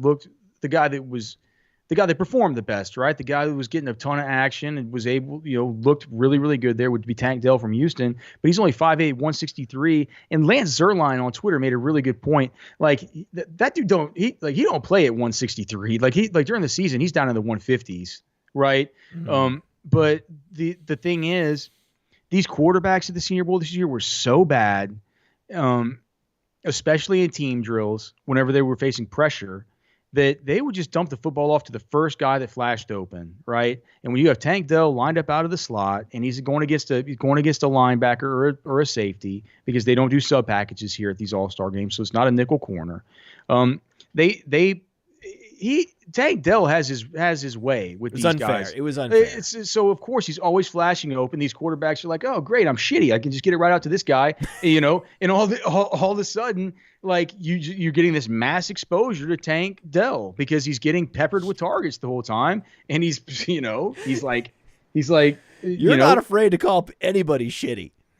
No, well, I mean, no. Would they call if they were sitting here commentating about us as podcasters, I wouldn't get mad if they called me shitty. They can have their own opinion. I would. You would? I'm not shitty. Well, do you know what you would do? Is you would start an all-out nuclear war on Twitter. Yeah, over it. Is what you would do. Yeah. See, I just it's like off the duck's back with me, man. I've done enough. And the thing is, those quarterbacks are shitty. But I've done enough. I've dropped enough nuclear bombs from this chair.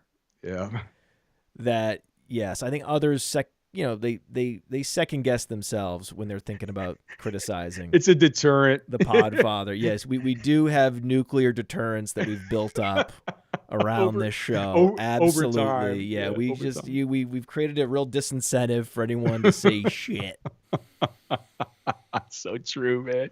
Oh, dude. Do you remember that time with what was that with the one with Draft Cheat? That was always the best, man. That was so good. That was so good. That was good. And the beauty of he was right. He was right because it was about something about Case Keenum, and I thought Case Keenum was a value that week, and it's just really bad process. Something we would never do, never talk about. On the DFS Dominator show now or the Stackfish show, we would go straight to Mahomes. I think the Chiefs were playing the Broncos, and Case Keenum was under center, and I was like, this could be interesting. Mahomes will make it a shootout, but then he'll tow Keenum along with him. I had this whole rationale for it. Yeah, and I believe the Draft Cheat was like, why not just play Mahomes? That sounds like DC, dude. That's right. So and funny. I'm like, yeah, but and then so I had this whole thing, and then so I went real hard at him, and then he was right. He was right. I think that the best nukes that you've ever dropped have been the nukes that, or like the drones that land on. Just you sort of picture them landing on people who are maybe just there's a commenter on unsuspecting people. Oh yeah. or like a podcast that somebody in your Patreon alerted you to where somebody said something a slight bit rude about you, and you get 30 minutes of the Podfather just going off on this and not letting it go. I'm telling you, dude, like those are the best kind of deterrents for sure. Yeah, well, we need a little bit more of that. Hopefully some people do come at me and forget that all the warheads that we have stored away. So how about another receiver though? Let's talk about another receiver because I really liked Dontavian Wicks. Yeah, me too. I think he and Tank Dell, I think he and Jaden Reed were interesting in that they were both from major conference schools, so they didn't really fit the profile, the type of receiver I'm looking for, right? Because I talked to you about, I was like, I'm looking at Grant DuBose, I'm looking at some of these smaller school guys as potential sleepers. But then I'm like, well, I guess I like the Michigan State guy and I like the Virginia guy, but Jaden Reed had to transfer, right? So that's an irregular career trajectory, and then Wicks did not have the most traditional career arc at Virginia either, but he excelled against the better corners. Right, against the American corners, and he's 6'1", 212, so he has the size. And what happened to him was he really regressed in his last year. But his junior year was exceptional. We're talking about more than 20 yards of reception on 1,200 receiving yards, at a major conference program with 9 touchdowns. Super impressive. And then he improved throughout the week until the final day. He was shredding. Yeah, I mean, just in the 2021 season, 3.25 yards per route run. And Matt, you hear that, you're just like, what? What? 3.25? Yeah. I mean, that was in the same, that was ahead of like Jameson Williams and Garrett Wilson and Jordan Addison, David Bell. The only guys who were close to him in yards per route run that 2021 season was Sky Moore. Here are the names.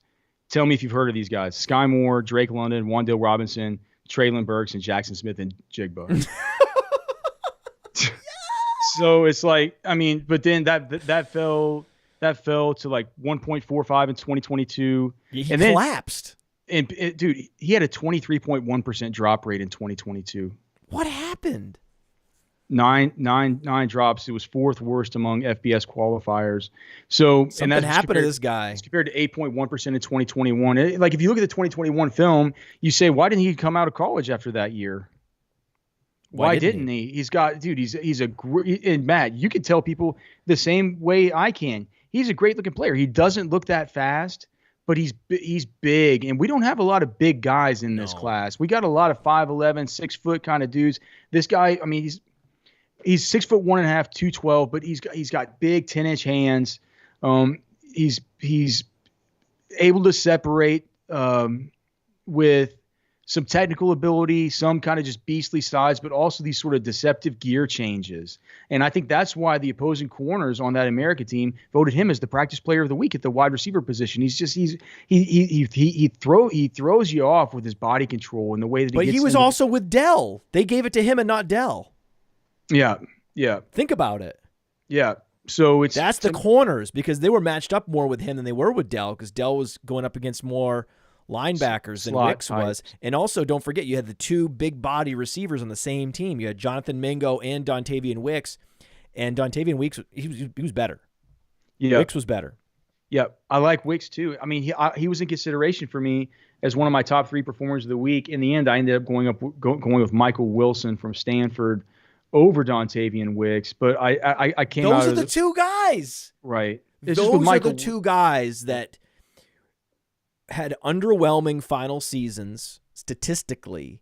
So you go to the Senior Bowl to kind of check the math and say, what happened? Let's give this guy the benefit of the doubt, watch him at the Senior Bowl, and then, oh, wow, okay, Michael Wilson looks the part, right? He's 6'1", 216, just like Dontavian Wicks. So these guys both had the requisite size. I think that Wilson was quicker. And Wicks had a little bit better body control. Yeah, no, right? Wilson was a little more profiling like a Z receiver.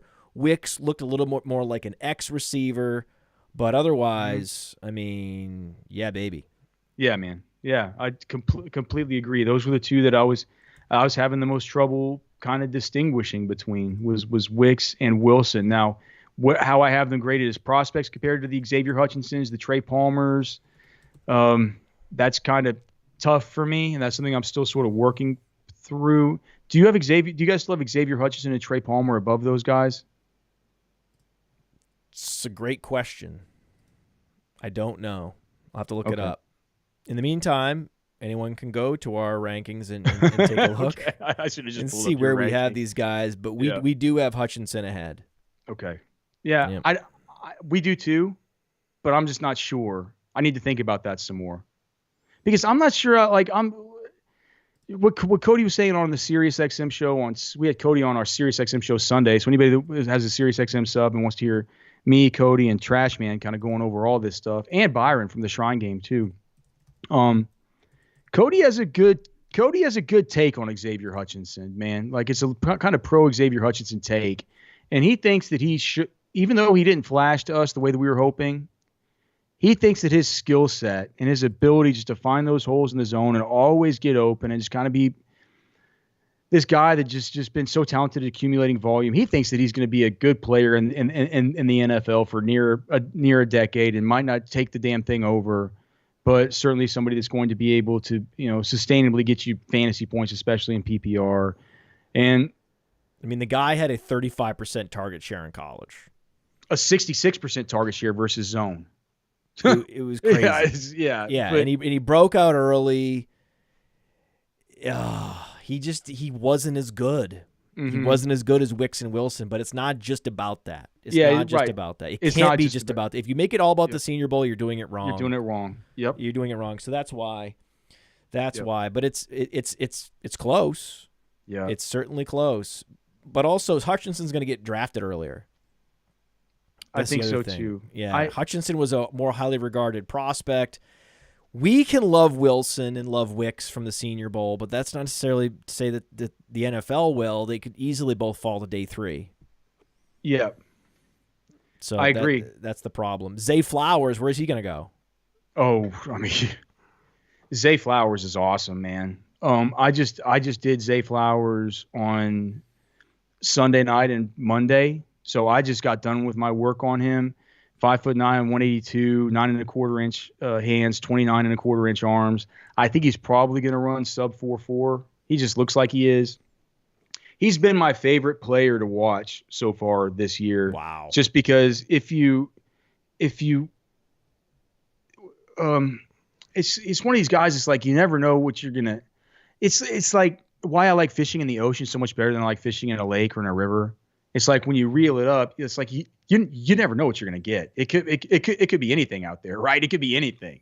When Zay Jones gets the football in his hands, it could be anything. It could be anything. Zay Flowers. I'm sorry. Well, Zay Jones is not the same, right, as Zay Flowers. Whenever Zay Flowers gets the ball in his hands, it could be anything, right? It's super, super fun to watch. He's just got eye-popping, short area quickness and burst. Whether it's downfield, whether it's over the middle, he's got that kind of feisty spirit to him where he runs over the middle. He doesn't seem to care, He's just got that swagger and that flash to him where he can catch it underneath and do the yards after catch stuff. He was first team All ACC in 2023. He was a Biletnikoff Award finalist. He's kind of small, like I said, the 5'9", 182, but even so, he played the majority of his snaps outside. That's my one concern about him is, our team's going to see him as a slot guy, right? As a slot guy only. Because it's just there are things about if you look at PFF, he was one of the more top 35, and so as far as his elusiveness and forcing missed tackles, even at that size, to me that's really weird. He had a 58.8% catch rate at that size. To me, that's just kind of interesting and a little weird. It just goes to show he's just a really, really good player despite lacking the ideal size. He also has a little bit of an issue with drops, not the 23% drop rate that Dontavian Wicks had. But he did have an 11% drop rate in 2023, and that coincides with his drop. He was a 4-year starter at Boston College. He basically has had a career 11.3% drop rate. So, and Byron did notice it at the one practice at the Shrine Bowl that he's like, I'm not sure how natural a hands guy he is. So the hands, the size are the only two things that I worry about. You're not really building this guy up very well. Well, he's Boston College's single season receiving touchdown leader. He's a good route runner at every level. He has the best open field vision and creativity as a runner that I've seen certainly this year, maybe in the last few years. Sounds like Wan'Dale Robinson. No. He's much faster. He's got terrific speed. He's okay. So explosive, a faster Wan'Dale Robinson. That's good. Just electric with the ball in his hands. Yeah. He doesn't this guy. This is more like an Elijah Moore meets a Santonio Holmes with some Jesus Christ. Yeah. I love it. Yeah. I love it. Okay. How does this class stack up to previous classes? At wide receiver, at running back, how does it stack up?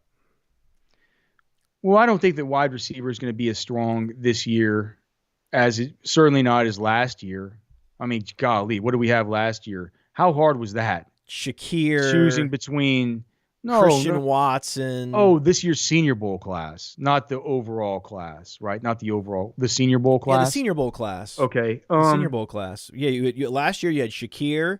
You had Christian Watson, Jalen Tolbert, Alec Pierce. Yeah. I think there was Jaden Reed a Christian Watson. I'm not sure, right? I'm not sure if the big standout was quite as standout-ish as Christian Watson, simply because Christian Watson had the size and the very evident speed, right? And he was catching everything the same way that Jaden Reed was. So right at the very top, I don't think it was as good, but I will say this. I do think that this Senior Bowl class is very, very deep of guys who are going to be going early day 3, right? This is not going to be a group where we're going to have this is not going to be a bunch of 6th rounders and 7th rounders in this. Not many of these guys are going undrafted. This is going to be a lot of late day 2, early day 3 picks. Yeah, because I'm seeing a lot. Because I'm going down the list of the guys I like, and they're like, oh, but I forgot about Trey Palmer, or I forgot about this guy, or I forgot about that guy. And then we have Rashee Rice. And there was a lot of guys that were very good. A lot of very good players. Some team's gonna love like Puka Nacua.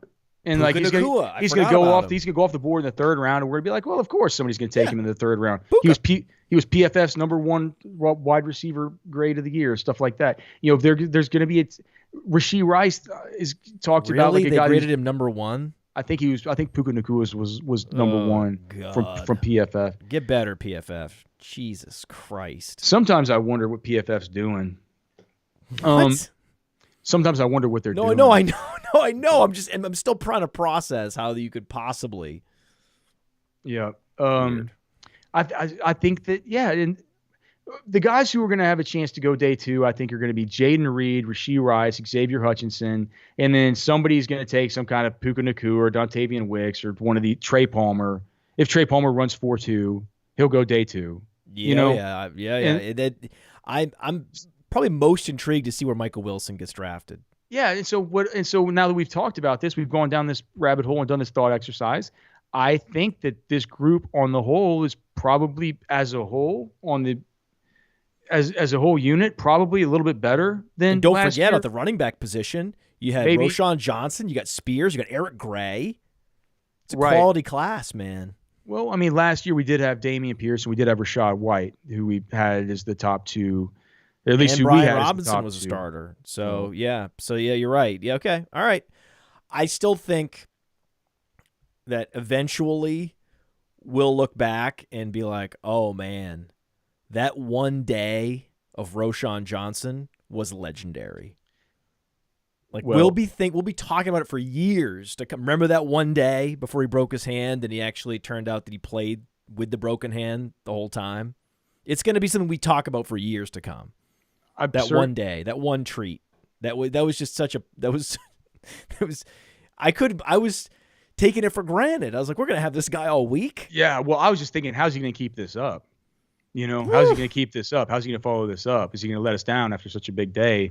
Unfortunately, we weren't able to see that happen. But you don't think it wasn't a fake bandage?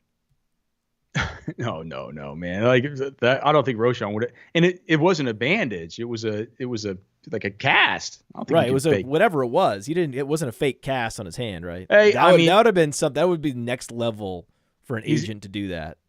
Well, his agent Eric Burkhart is the agent for Cliff Kingsbury and Kyler Murray and all the rest. So he's done some next level shit before. I don't know.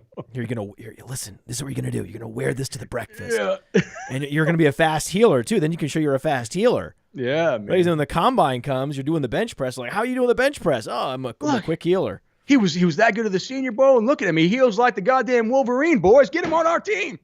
Get him on our team. Dude, look at us. Day 2. We're in the wrong business. We should be agents. Oh, man. All right. Give us a guy. I'll get you out of here. Give us a guy you're truth ring in Dynasty, because my guy, I talked about it earlier, Ashton Doolin. Do you have anyone at that level in Dynasty that you're stashing? Oh, yeah, but I mean, I think it's probably the chalk answer than anybody would say. Who's the obvious one? It's Jerome Ford. I was thinking Denzel Mims. Oh, I didn't know. Yeah, Jerome Ford is a potential beast. Jerome Ford is going to be 23 years old this year. He was a terrific prospect coming out. I didn't like him as much as the Senior Bowl as I did just on his tape and everything like that. But Byron, who I totally trust Byron's running back evaluations, and Byron Lambert, my business partner and co-founder at RosterWatch, is, he was the one that kind of was always sending me these clips of him, always sending, just bugging me about Jerome Ford. He's like, watch this rep, and as I got to get more and more exposed to him, I realized that this is a very, very, very talented runner. He was a top Alabama recruit. Yeah. So I think with Kareem Hunt set to be, so look at my sheet here. Kareem Kareem Hunt's set to be free. No, he's an undrafted. Yeah, he's done. He's an unrestricted free agent. Yeah, set to be free. We see it I think Dearness Johnson is set to be free. Dearness Johnson, come on. Is he set to be free? Yes, he's set to be free. Doesn't So matter. with that Ford's being better than him. Come on. With that being the case, I mean, Nick Chubb is now going to be 27 years old this year. Jerome Ford's a guy you get on your dynasty team because when he does get the opportunity, that's going to be an offensive system with a good offensive line where Deshaun Watson's going to have finally a year to settle in, to get things going right, to be able to have that thing cranking with some really good weapons around him. The minute you insert Jerome Ford into that thing, that's a just add water kind of situation. They're going to be in scoring position often, and Jerome Ford is going to be the big beneficiary.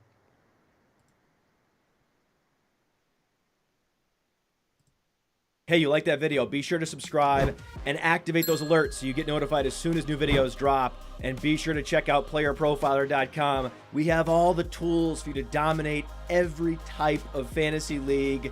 We have a draft kit, Dynasty Deluxe, data analysis, DFS Dominator, and don't forget the player rankings to rule them all.